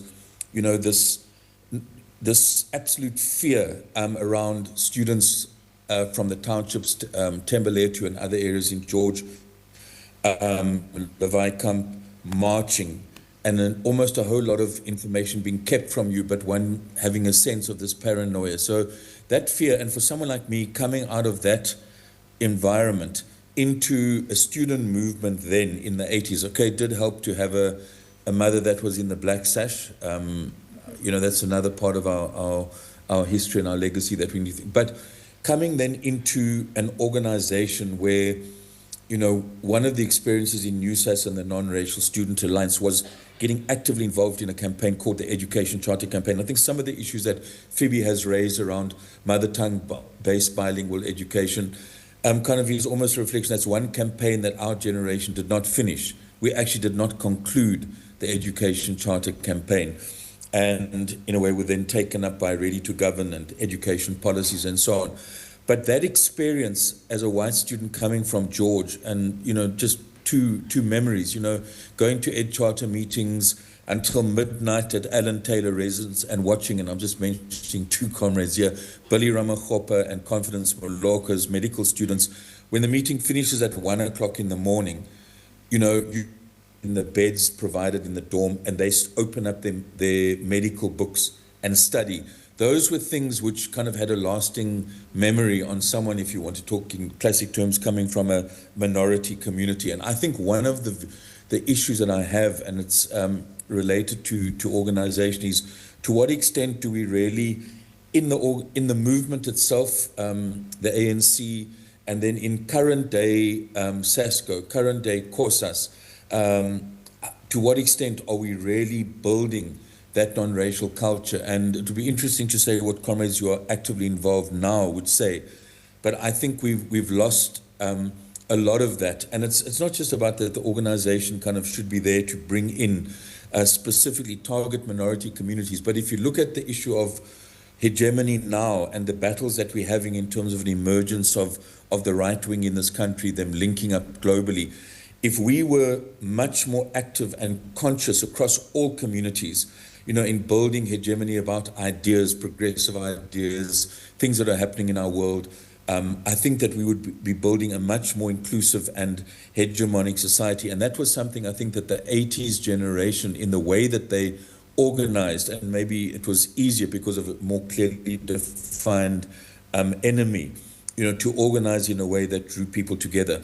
I do think there are, and I know, there is this notion that, in Mac's point around organization, I still think there's a massive role, and I don't think we should undermine, despite problems. We have a youth league. We have a SASCO that recently has been building some kind of support and hegemony again in a very difficult populist environment on our campuses, where almost SASCO is having to take the sins of incumbency, try and explain or not explain issues about 30 years and what's happened. But the critical importance for us as the movement to help and support building of a vibrant COSAS that isn't just in 10 branches in Guguletu, but in Mitchell's Plain, in historically now Model C schools. And I'm convinced that we haven't been conscious enough around helping to rebuild. There is the SDG initiative. Some comrades here might know about that, the strategic dialogue. I know they work quite closely with the veterans. And that's former NUSAS and AZASO comrades who've come into the SDG providing support at different levels. So I don't want to go on much longer, but I'm saying I think part of how the hegemony of our ideas has been lost is our inability to talk into all different communities. You might not have massive support in historically colored and Indian and white communities, but if you're taking those ideas there and building support and getting pockets of support from those communities, one begins to be able to influence society and so on. And the last point I want to make in terms of what Mac had raised around critical thinking. If as we all agree, unemployment, poverty, what does that say about our economy? What do those of us who now, from the 80s or 70s, this economic policy that we have, clearly it is not creating jobs. Clearly it is not building an inclusive economy. Our monetary policy, the fact that other reserve banks have mandates in regard to employment. We have a conservative fiscal policy. So the issue, if that is, and the Youth League, for instance, made a call of making unemployment, declaring it a national crisis, a national emergency. Surely those are the critical and challenging things that we should rise to, because that is the key challenge facing our country. And we as generations coming from them, I think should heed calls like that, because that's how young people are living, with 60% of young people unemployed. So we have to rise to that challenge, and I think that is how we link the previous generation to this, put our heads together and have a genuine dialogue. I'm going to stop there. I'm going on a bit. Thanks. Thank you very much, Comrade Cameron. Looking at the time, and I just want to make sure that I don't want to miss the opportunity for the youth audiences to say something. So before Tsakani and Mzwanele say something, I'm going to go to them and ask them to either ask you the question, I don't know what I was going to ask you, or to tell you something they think that you must hear. Just tell me your name. You don't have to tell me the organization you come from. You're just a young person. This is the Secretary General of the ANC Youth League. She's very difficult to find. Her diary is busy, so this is the opportunity. And I've got a gift for somebody that says something, by the way. So there is always something at the back pocket. So, but there are other young people sitting somewhere, so you don't have exclusive rights. I can go to another table as you are still caucusing. No, not, okay. Okay. Any feedback? You've got the panel, and I'm about to give to the other panelists. So Quickly, if you could give me some feedback to the panel so that the two young panelists and then Logan also comes in. Then I also come back to the audience and then the panelists also do some heavy hitting shots there to chase 7 o'clock. Thank you to everyone for attending, especially the young ones. My name is Seko Masisi. I'm from the Young Communist League of South Africa, as well as the ANC Youth League, and I'm a National Council member of the Anti-Apartheid Movement for Palestine, which the Treasurer General of the Veterans League is also our treasurer. Now, with regards to the conversations that have been set out and the speech presentation that was given by Comrade Mac Maharaj, my inputs with regards to this issue that we have 32 years into our democracy is an issue of structural power. We have tried to create a very progressive constitution that will give effect to the Freedom Charter and the ideals of the Freedom Charter. However, the issues that come with implementation, like as comrades have mentioned about conservative fiscal policy and so on, it's the social relations of power that have not been transformed. That has been left basically unchanged. And the Constitution will not be able to fulfill its full potential if we do not transform that. So we need to have a conversation on structural power. And we need to view power as a system. I think that that has been articulated throughout decades. However, it has not been concretely researched, and with a metaphor, hit the nail on the coffin. We have not gotten to that. So how do we get to that? Research is important, but research of constitutional orders, and we did not have scenario planning, proper scenario planning, future studies, foresight, so we did not incorporate that into the movement, into the mass democratic movement, as well as into governance. Planning, monitoring, and evaluation tries to do that. However, there are challenges because it's not done directly with regards to future studies. We need to have strategic planning. Thank you. Those are some of our terminologies that we have inherited from previous generations. So I will submarine right now very shortly.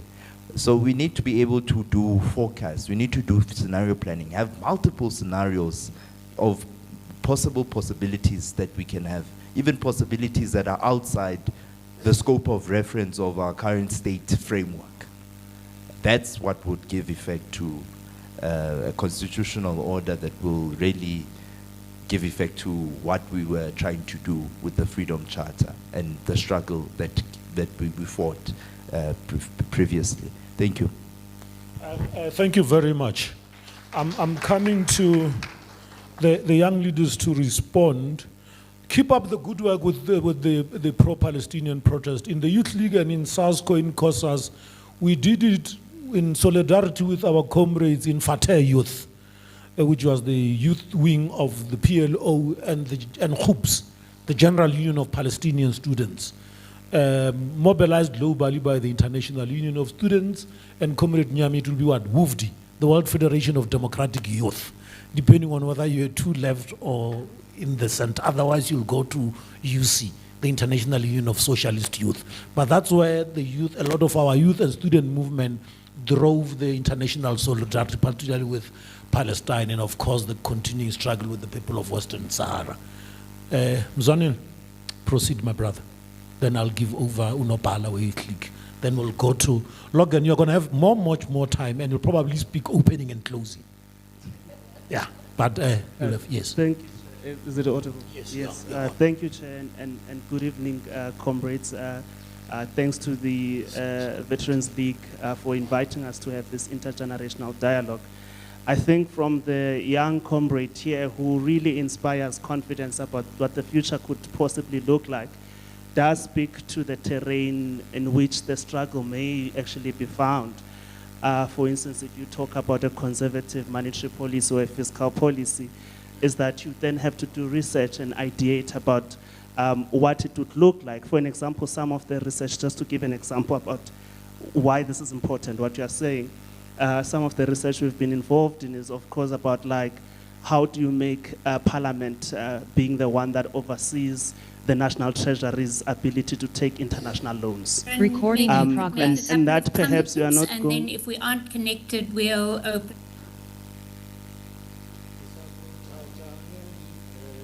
Yeah.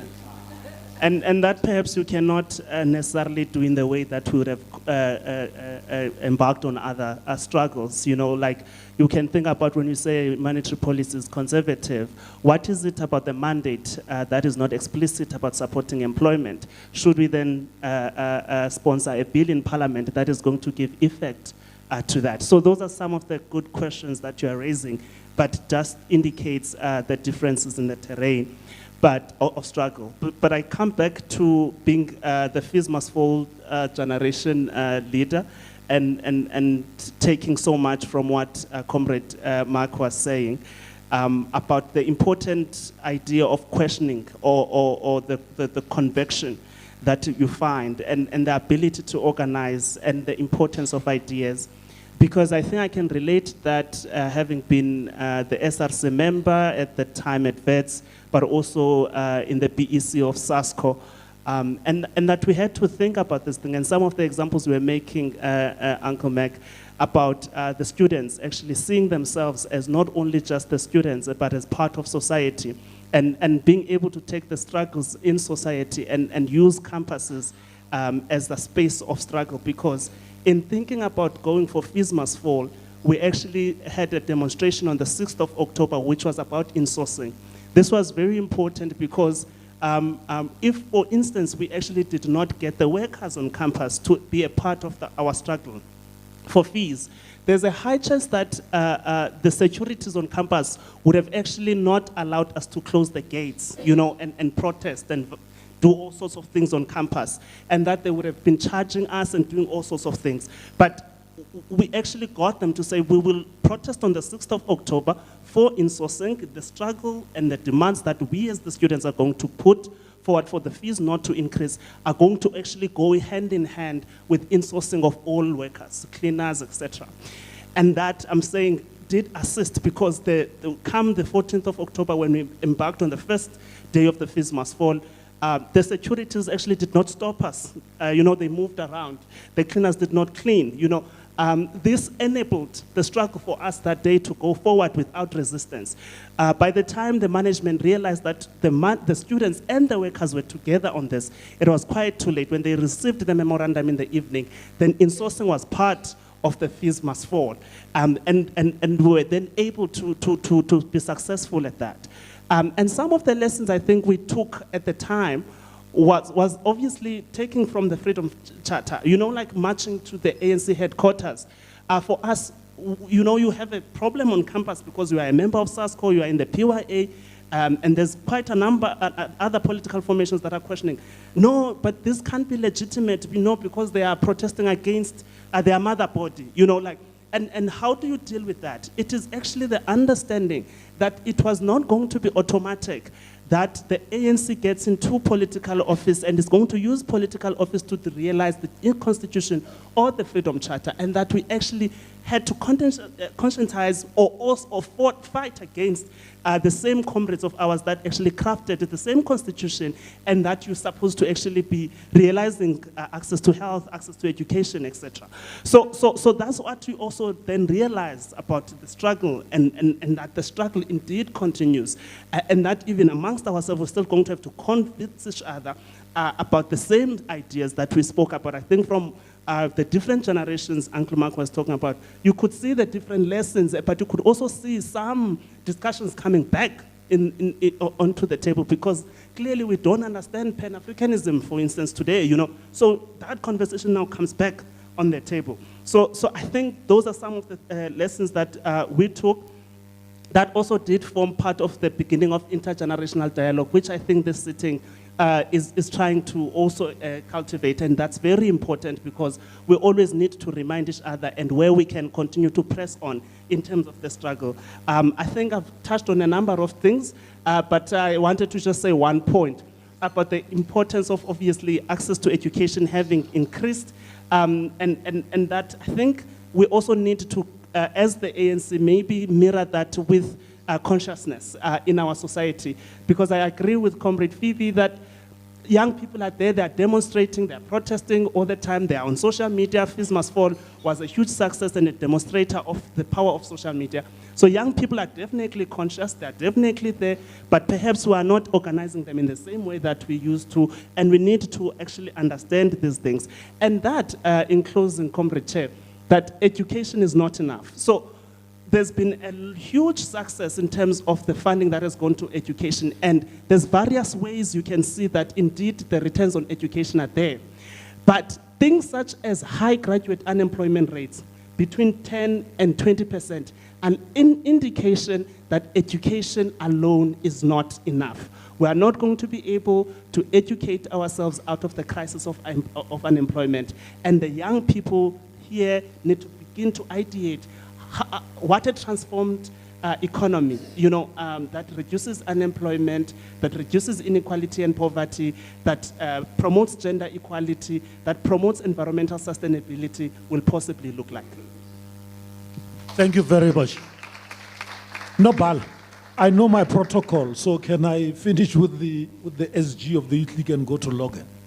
Yes, Comrade Logan, you have heard the questions and the answers, so yes. Fire at will. Well, firstly, I think Comrade Mac's exposition must really be a booklet or something that must be shared wide, because it captures the historical epochs, the historical periods and the linkages between the two, and highlights issues of organization and leadership. And for me, that's the crux of what I've taken from there and the inspiration. Now, I was 13 years old in 1976, but I was 17 in 1980, and we led the boycott. We had the luxury, talking about the linkages between epochs. Comrade Mac said there was a period of repression and a period of silence, and the youth of 76 had to learn. We in 1980 had the privilege of university students, students of SASO, students of the Black Consciousness Movement, students of the Soweto SRC, and we learned about the ANC and the PAC. We had that luxury, and we could make those linkages, and that helped us build and understand the value of moving from mobilization to organization. Comrade Mac said, we have that freedoms now. What do we do with it? The element I want to bring to the youth is this. We tend in South Africa to have a very domestic view of things. We seem to think that all the problems and the issues we have are only faced by us. And then we struggle when we have xenophobia issues here. I've worked on the continent the past 16 years, and I've traveled around every month to different countries. Across the continent, the youth have experienced post-liberation since 1960. What are you going to learn from them? Because it is not for you to invent. Yes, you must be innovative. But people across have had post-liberation experiences. And what were their mistakes and what were their marginalizations? So one of my messages to you is look at what the rest of the continent has done and what they've continued to fail to do in a post-liberation Africa. The second part about the next generation is this. Comrade Mac again spoke about generations. So let me explain to you that one generation ago, for those who are 60 and plus like me, and older like Comrade Mac and others, one generation ago, South Korea was poorer than Mozambique. One generation later, South Korea is in the top richest countries in the world, the top 5. Everybody has everything, an education and a rail system and a health system. What can we learn from that? What can we learn from Singapore, where the type of democracy that they've introduced is not the democracy of a Western nature that we are used to, and is that, to the Youth League and the other theorists, is that the type democracy we must be pursuing? I think those are important questions. Comrade Max said we must ask the uncomfortable questions, not us, we are old now, you must ask the uncomfortable questions. So I want to conclude by saying your responsibility is to give your generation hope, to understand that education is the path out of poverty, not putting 17 million people on welfare. To understand that education must empower the transformation that we serve, but if we have a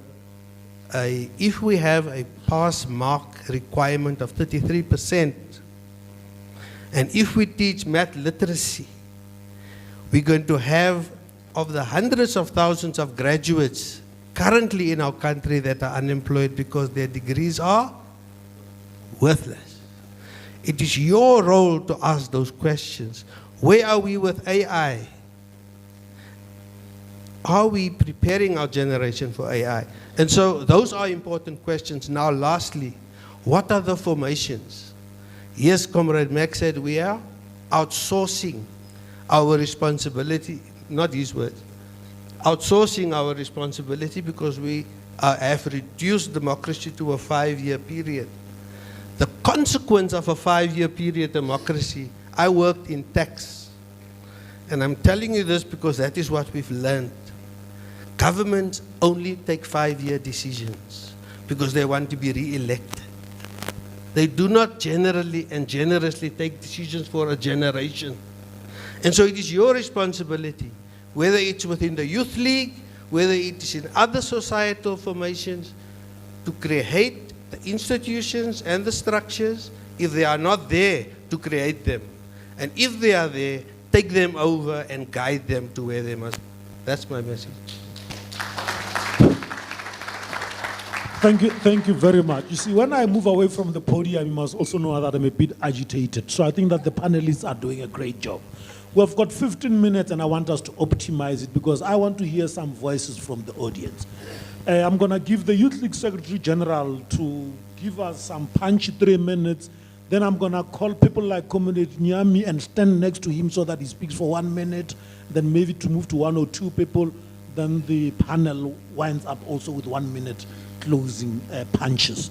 So you are basically leading the new debate to the closing session, Nopal. Thanks.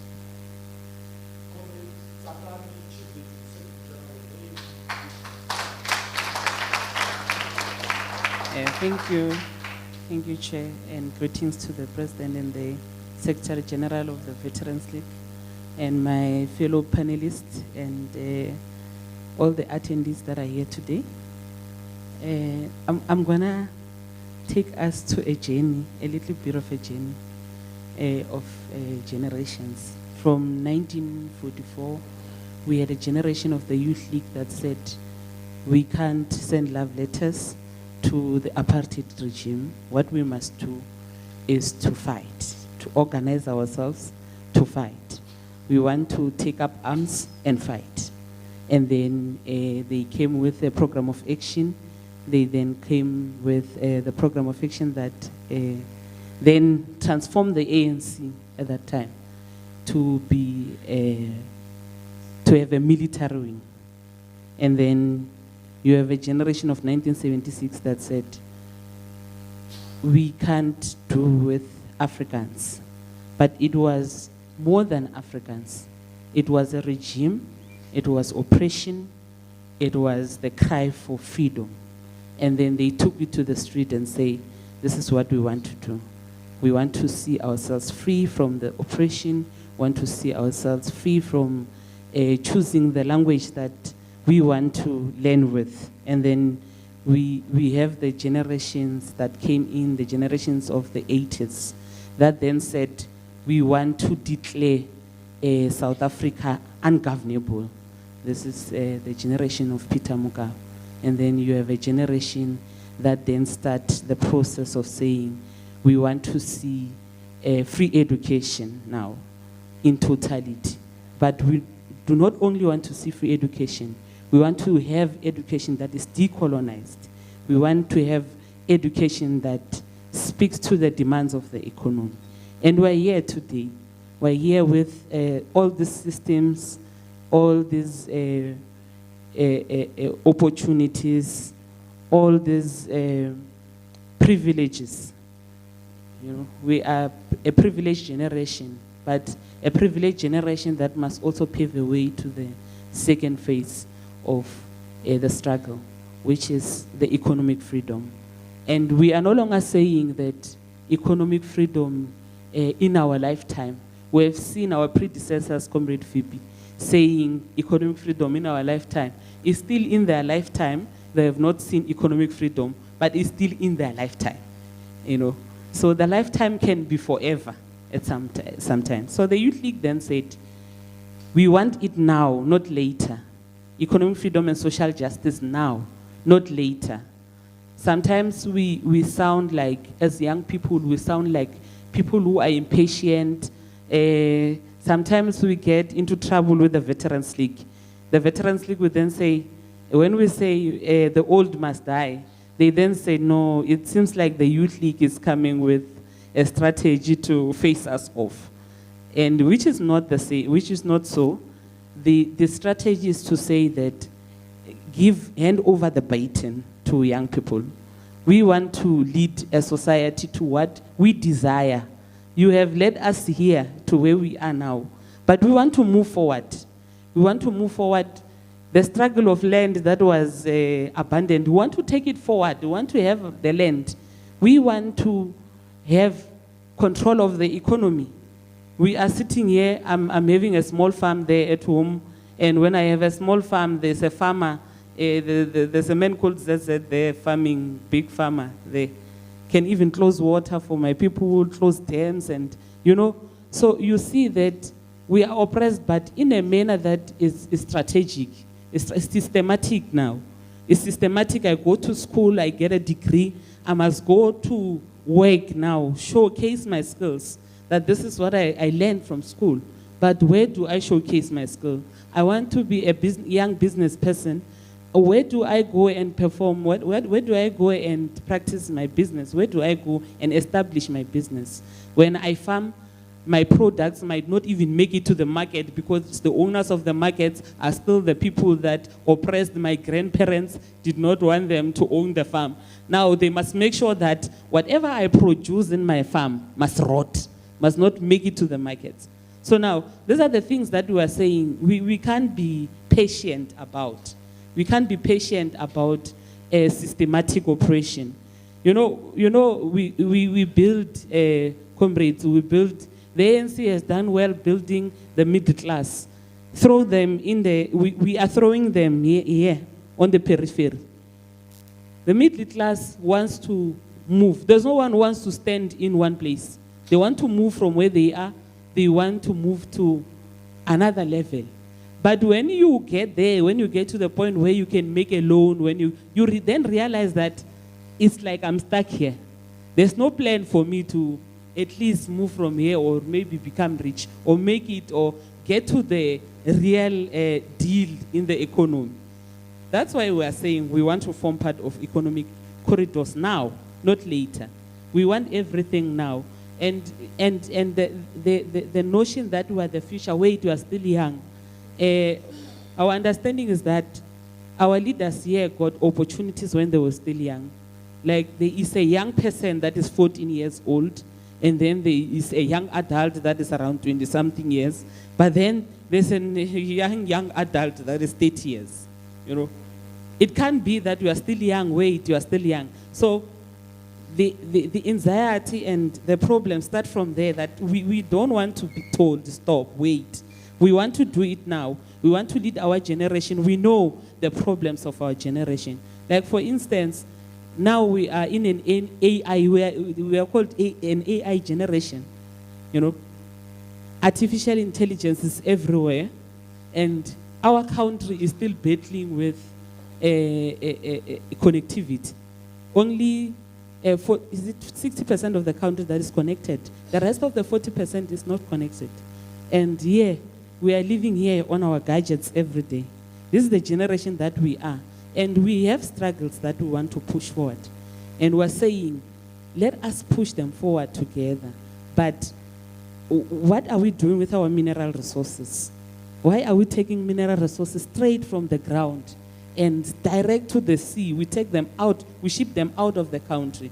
What we are saying is, let us industrialize here in our country. Can we be allowed to come with our skills and process these minerals here? We create job for ourselves and for our people here in the country. Not only for young people, but majority that are not employed are young people, and it's worrisome. And we are also saying, let us rather, because this is the biggest weapon we have and is the biggest contributor to GDP, let us rather remain with the mineral resources here, create something with them, take them out as a products that are made in South Africa. And that is why we want the old to die so that the young can be born. Comrade Snuki. We want the old to die so that the young can be born. These are the ideas we want to move forward. And we know we take notes from your generations, the generation that fought, that did not fold their arms. You did not wait for a freedom to fall. You fought for it. You made sure that it fall. And this is what we want for our generation. And the generation that must come after us, to say that this is the generation that fought for us. So we don't want to be held back. We want to move forward. We want you to give us strategies, give us discipline. We will move forward, and give us a baton. Hand it over. We will fight. We want to lead now. We want to form part of the structures now. We want to make everything happen now. And we want our total liberation now, not later. Thank you. You see, with foresight, I had to make sure that the SU of the Youth League were at Greba. I'm picking up one hand here, and then I'm going back to the panels, and then I'm also going to find out if Comrade Meg has got some parting shots. But a little bird keeps on saying, ask Comrade Nyami to say something. Or you think he's going to speak for 10 minutes? Should I leave him? Eh? He knows how to summarize. Nyamezeni, do you want to say something? Reflect a minute. Well, I didn't prepare anything because my leaders are here. They are saying quite a lot of the things that we are talking. But Comrade Mayor made a valid and a very historical one about how generations over some time keep on having their own needs at a particular time. And our generation, pre-1976 and post-1976, we come from a generation that where it was difficult to understand the existence of the African National Congress or the role played by the different leaders of the African National Congress. But after we started to understand that there is oppression, I come from a very small town. I come from Gravenet. And for us in Gravenet, in that small town, the demarcations were very clear. You are either white or you are black. It's a simple thing. So when the black consciousness came in, it closes some of the understandings of the material conditions that we were confronted with. As we were moving on and getting involved, we then start realizing that there is different institutions that are created by society. And for us, the black consciousness was our starting point. And from there on, from 1976 to 79, before the formation of COSAS, we're in the longest debate that we have ever taken place, that where does our future lies? Does it lies with with the black consciousness? Does it lie with the Congress movement? Or does it lie with committing ourselves to BPC? But that debate amongst ourselves as a generation, sometimes because you are young, you might have been confused.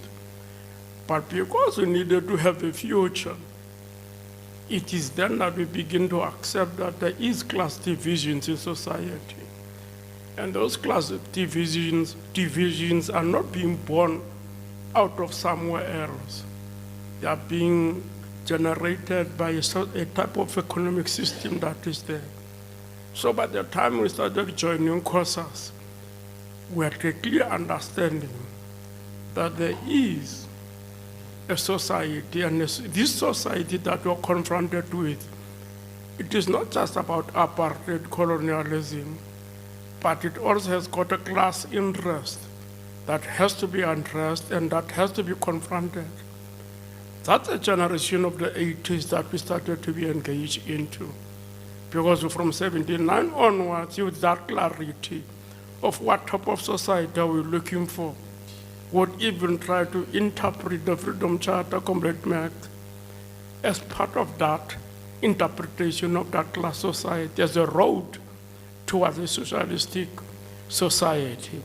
It comes out of our own grappling with no guidance from the older generation that have been there in the 1941. But we became a generation that has to look for substance in our own and amongst ourselves. And that is the generation that we come from of the 80s, that had some clarity, born out of its own activities, surrounded by their own material conditions. As Phoebe talks about how would go and try to understand university students and how would start interact with them. When we did the 1980 boycott, we were very clear that education is not an end itself. It's a means to an end. And with that clarity, it means amongst ourselves, and this is where the movement intervened. When I came from detention from Motabi back to Port Elizabeth with Abom Kuseli checks and others, our debate was very extensive that what type of boycott are we in? Is education, fighting for education going to collapse apartheid? Or is there other means for us to be able to engage? It's how we got involved in controversies and how we got involved in the underground, because they had to have an understanding that we are not the start of those that have fought against apartheid. And we are not going to be the last ones, but we need to be able to be part of these different formations. And that's how we begin to link up ourselves and our struggles with what the African National Congress is. And we needed to understand in the type of leadership that we provide. That is the snippet I was looking for, Comrade Nyamese. Thank you very much. We're now winding up. I'll move from Comrade Baby, Logan, Phoebe, then the youth. Then I'll ask Comrade Mac to say something if he needs to just acknowledge the feedback, but also to give us a permission to duplicate his presentation today into a small booklet. That we need you to say it yourself, that we can do it. So that would be the opportunity I give you to confirm that. Mrs. Baby. Thank you so much. I think I just want to start from the fact that I think the theory and politics are quite important for a person to understand the context and what you are doing. I stopped in my first input by saying I will actually share some data. Because I think, to me, what is also a challenge in the ANC, unlike before, we knew that on the 8th of January, O.R. Tambo will give the statement, and he will also give a rallying call. And we would have a year of Isanwa. We would have the year of the women. We would have the year of the youth. I just feel it could be possible for the ANC, given that we have been in government for how many, 30 years now, and we have those focus areas, we've got departments. It is not complex to actually say for this year, we could focus on this policy and legislation that we've implemented over years and see what has come out of it, yeah? And in that, I want to just think, it's a thought, Comrade Mayor.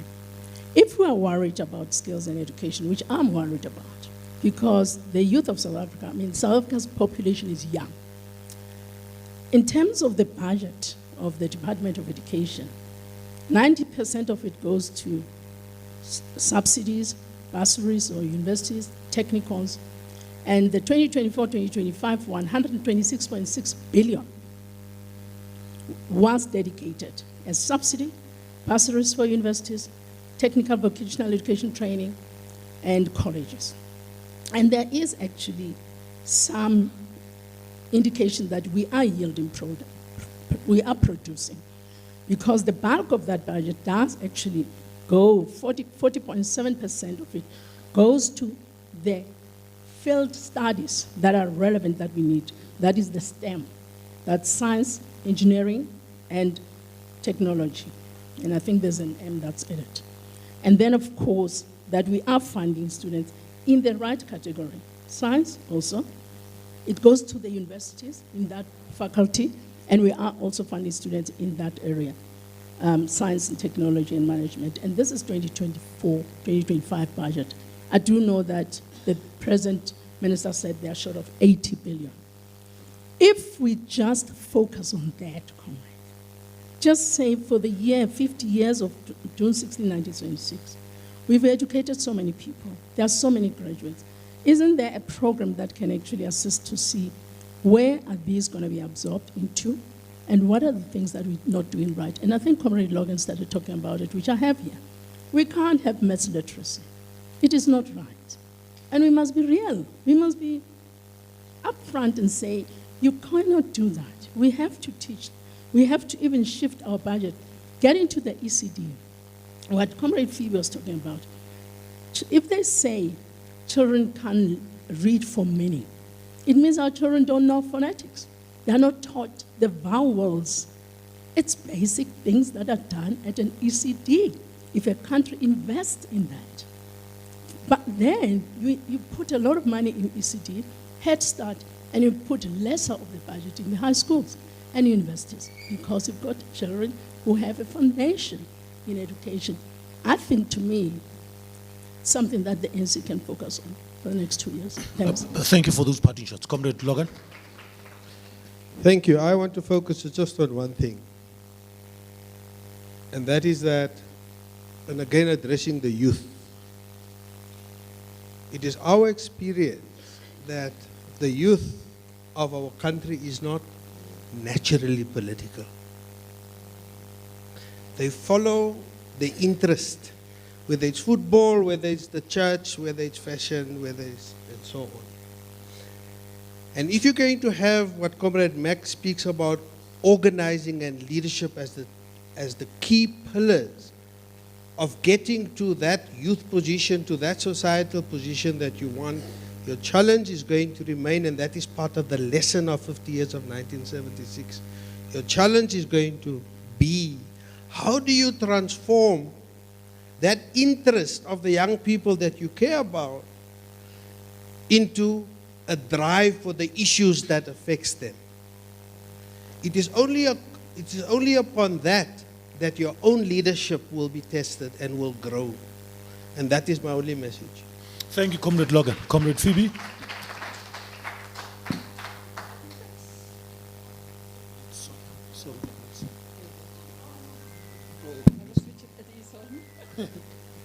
Thank you. I just want to repeat the point that I made earlier about the generational mission. That it needs to be rooted in where we are as a society.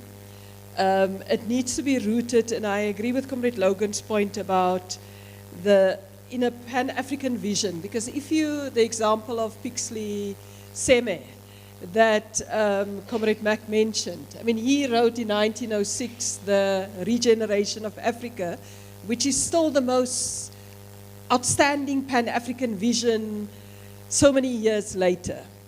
So part of what we need to do is to be able to understand our context as young people, and then to be able to as Uncle Max said, challenge convention, but also organize around it. Because we can say that we want to, the old must die, we want to be able to take the positions now, but we must be organized to be able to do that. I also think that our generation tend to pay a bit of lip services to young people taking responsibility. I mean, I'm thinking, when I was elected onto the NEC of Azaso, I think I was 19 years old. I mean, I didn't know anything. But I was mentored by other comrades like Comrade Billy Ramagopa and others. Vali Musa, how old was he in his 30s when he was leading the UDF? So in a sense, we also have to give young people responsibilities to do things so that they gain experience and they're able to then take over the baton that we're talking about. I think that often we don't realize the kind of investment that we've made in this country. I mean, there are brilliant young people across different disciplines. You talk to young lawyers, you talk to young engineers, you're talking to young entrepreneurs, and they've got brilliant ideas and are passionate about their communities and about their countries. And I think that often what they need is an opportunity, and as the older generation, we should be able to assist them to make use of that opportunities and take on the leadership role that other generations have been able to do. And I think it's a dual thing. Young people must be organized. They must be able to challenge conventions. But I think the older generation must also be prepared to mentor, be prepared to assist, be prepared to make space for young people. Thanks. Thank you very much, Comrade Phoebe. I didn't have a lot of responsibilities when I was 13. I was just, as Comrade Baby was saying, given the responsibility to make sure that the small radio works on January 8, so that people can listen to Radio Freedom, starting with the sound of the machine gun, followed by "This is the voice of the African National Congress." That was a minimal responsibility, but whatever I do, I had to make sure that that radio had an aerial and worked on AM that morning at the age of 12, 1985. It was not a lot, but I had to make sure that the batteries worked, the PM9. So we did our part. What is your part, young leaders, as we conclude? 1 minute each. Thanks, Comrade Chair. I think I just want to say I really like what Comrade Phoebe is saying. You need to give young people a chance. I mean, that sounds weird, but Viola Davis says you cannot win an Emmy for roles that are simply not there. So you've got to create the opportunities. Unless DSG, you take it to SG, you take it to the streets, and find a way of getting us working. But we need to mobilize and organize, and don't mourn. Take a chance and find young people at church, on social media. Symbolism and ideating is very important in sports and all of these things. We need to always find every moment to be a political moment. When you are sitting with your friends, it's a political moment. When you are at school, when you are at work, when you are walking, when you are with family, it's a political moment. To have that conversation on the dinner table, that's how we begin to breed ideas and possibly change a lot of things. Chair, I just wanted to close by saying that the idea of economic freedom, and when Uncle Mac talked about the importance of ideas, we probably do need, as this young generation, to spend a lot of time explaining that to ourselves and as to how it perhaps looks like. But just to give us something to talk about, and some of the things we're doing as young people, is of course to advance the struggle through research and dialogue and trying to change some things. South Africa needs, and Africa as a whole, needs this idea of policy sovereignty. So how do you break away from imperialism and colonialism? You need policy sovereignty. How do you achieve this? Two important things is that you must achieve this through, of course, energy and food, and of course, taking a lens of the K economy. If we don't have food sovereignty and we don't have energy sovereignty, then we're never going to have policy sovereignty. And we're going to then continue to be in this struggle. So I think as young people, let's think about how do we attain that in our lifetime, and having young people being the leaders in these spaces, and continue to organize ourselves and mobilize each other to advance this struggle of accessing economic freedom now. Thank you. Comrade SG. Thank you. You know, there is one thing that I know is that a revolution does not get organizers, and a revolution can organize itself, you know. And at this point, at the pace that we are going, if we continue going at this pace, young people are revolting from processes. That is communication already. They are revolting from processes, revolting from voting, and they say, what is in it for me? Why must I do it? We are down in the ground now making sure that they come back and they have their voice and say, this is your voice, this is you must do this. But one thing that I know is that from revolting, there's going to be action. There's agitation now. You know, young people are being agitated, and we're going to be united by our convictions. And we are there now, we're getting there, because there's a generation that came before us that fought for us to be where we are now. And for them, where we are, it's some sort of, it's victory, you know, because they could not live the life that they are living now at that time when they started their struggles. But there's a life that we want to live ourselves. Not this one. This one for us is the life that we're living, but there's a life that we want to live, and want to live the other generations. We want to live for the other generations that will come after us. And believe you me, young people are organizing in their convictions. They are organizing in whatever corner that we are in. All we are asking is, give us space, give us time. Hold our hand, walk with us, take us there, show us a way. Do not be too comfortable in what you have achieved now, because we have not attained total liberation for our people. And there's a cry out there for total liberation, which is economic freedom, because people are not crying for our ideas and our very good speeches. They want to have something when they go to sleep. They want to know that they are secured. They want to know that their future is secured. We want to secure our future. And all we are saying to the older generation is, assist us to get there. Give us space to get there. Open the doors that were opened for you by others. And I agree with Comrade Phoebe. It's only when comrades understand that we must open the door that we open for us. We must open spaces that were open for us. We must give young people chances that we were given for them to. If you don't, we are going to get there, but how we get there is going to be a bit chaotic, but we will get there definitely. Thank you so much. Thank you.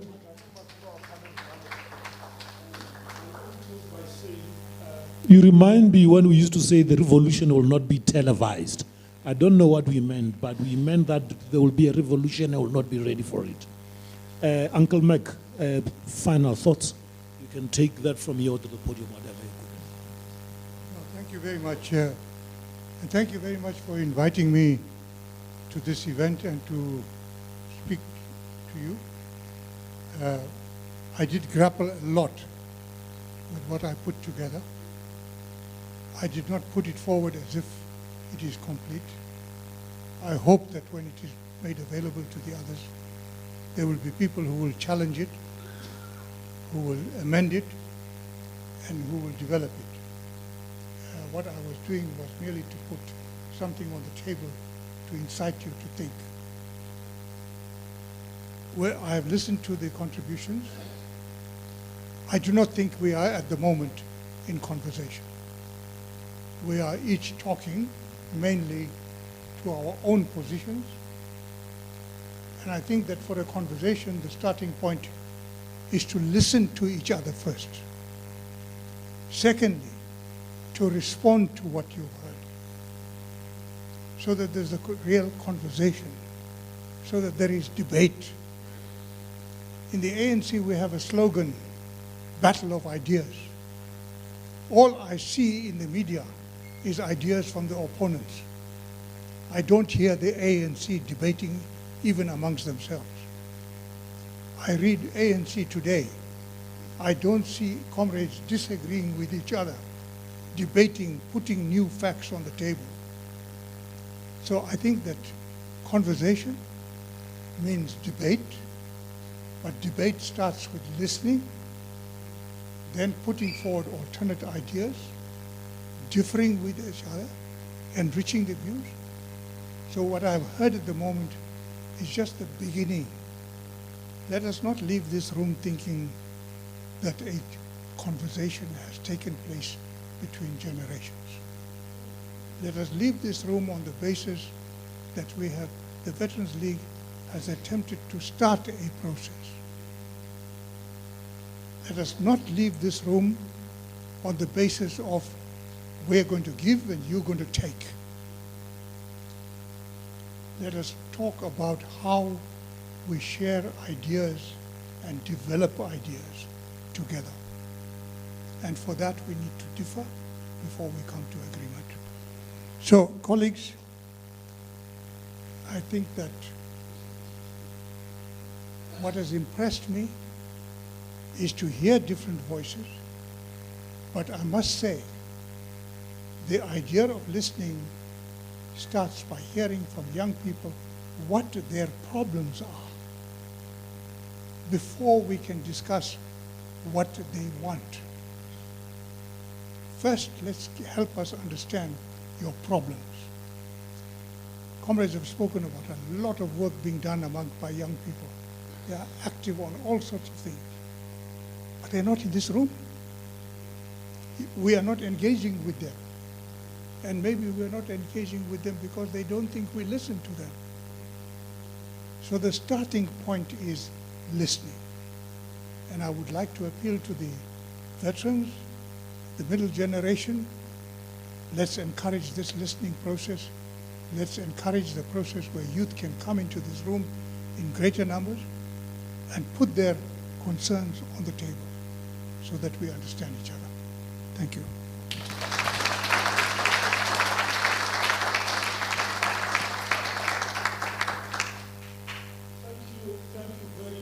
Uncle Mac, comrades and friends and colleagues, we have come to the end of the program.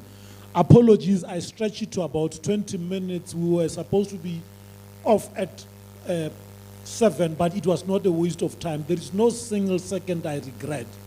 I only regret that we did not have enough time. And Uncle Mac's closing remark really shows we need more than we need. And I think that a lot of us that are volunteering, preparing ourselves to be veterans, will take over that task. We'll support the older Dr. Snooki to wake up, organize the webinars, design the booklets, open up the film festivals and the posters, because that dialogue can only happen in the space we are good at. Some of us can speak, can do art, can do films, can write books and poetry. And that should be the overall broader collective of the kind of dialogue. I want to call on the Secretary General of the Veterans League to come and close, but we've got gifts.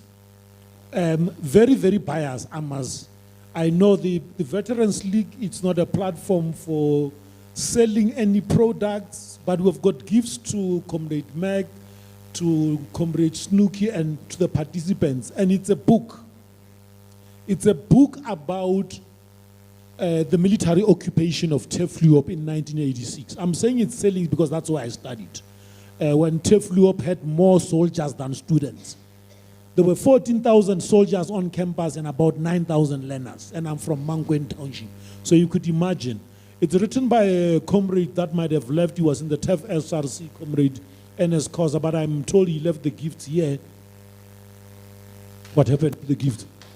I must bank my promise, comrades. Are they here? Okay. And there is also a movie made about the occupation of Tefluop. It's called Studying Under the Barrel of the Gun. It's on Stay Keniko. We'll talk to Freedom Park. You've got a big screen. Once it's off circuit, I think we must bring it here and organize people. And a lot of other screenings that are out there from our artists in the progressive sector, and we've forgotten about them. So as you do the vote of thanks, or should I hand them over?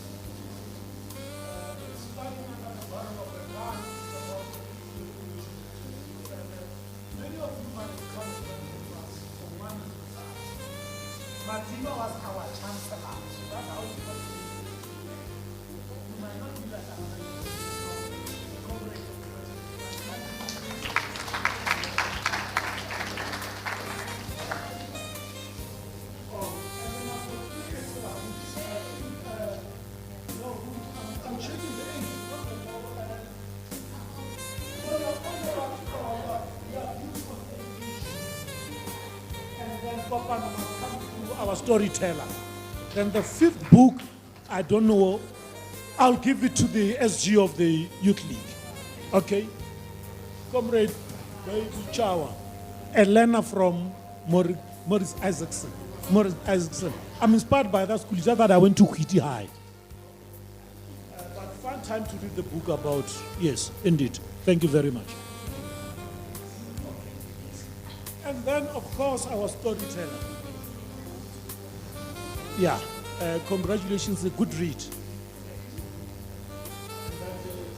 Secretary General of the Youth League. I can tell you now that we're off the program. Me and Phoebe contested for the post of SG of the Youth League in the past. It has always been very evasive, but you got it.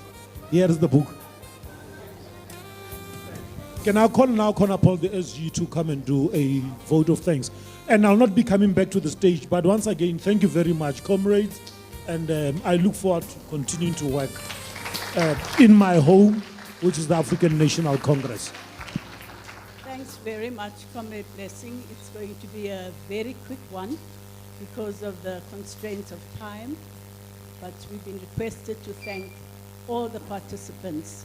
And in doing that, we just mustn't forget those who are online, because it's quite easy to forget both the participants as well as the presenters. But above all, Comrade Mack, we want to give a very big thank you to you for that presentation. And we are making an undertaking that there should be some form of publication.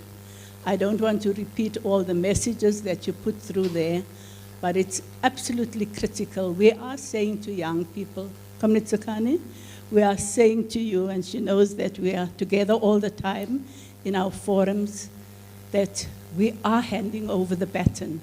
We don't have a choice, comrades. We are over, you know how old? Over that age. We have to hand over the baton. We have to do it together. I was just whispering in Comrade Mack's ear when we were in Lusaka and we were in the ANC, and the SACTU unit, Comrade Trix. And we used to write all kind of radio scripts, and then we'd have Comrade Mack coming to us with those scripts and saying, comrades, was this prepared by you? And then we'd just be there cringing that we had, but they would come and say to us, you can't say this, you must say that, deal with that. So there was always that lesson that we got from our seniors. And we won't name drop, but there were very many of them. And so I agree with you. They held our hands. They allowed us to make mistakes. We made a lot of mistakes, comrades. We were allowed to make those mistakes, but we learned from that. So thanks very much to everyone, all of you, for your participation. And Comrade Lisa, where's Comrade Lisa? Is she in the room? Oh, there's Comrade Lisa. Thanks very much. We are saying that this is the first. We are saying, let us start here and let us do it continuously. Make sure that we have these intergenerational dialogues. If Comrade Lennox is here, which I'm not sure, but when we had a webinar with the Nicaraguan ambassador a few weeks ago, that is one of the lessons that we learned from the struggle when the Sandinistas were in power, but also when they lost. What did they do? Number one, they went to the youth. They said that was our focus. We had to mobilize youth, but the veterans had a role to play, and the veterans were the ones who made sure that they handed over that baton. You were there, Comrade Snooki. So that's what we will do, comrades. Thank you. A few announcements. Somebody might not be able to see. I've got specs here. And then, comrades and friends, there's dinner. Just use those two. Come through there. There is dinner being served. It's not a light dinner, so it's a proper full dinner. So serve in and come and sit in your table. You can continue to chat. And thank you once again, CEO. I'm told you have got enough time. We can eat not in a rush before you close the park for us. The security will take it. Oh, Logan, these are your specs, my bro. Is there okay. Okay, thanks. Dinner is being served at the back. Come serve here and then interact. Yes.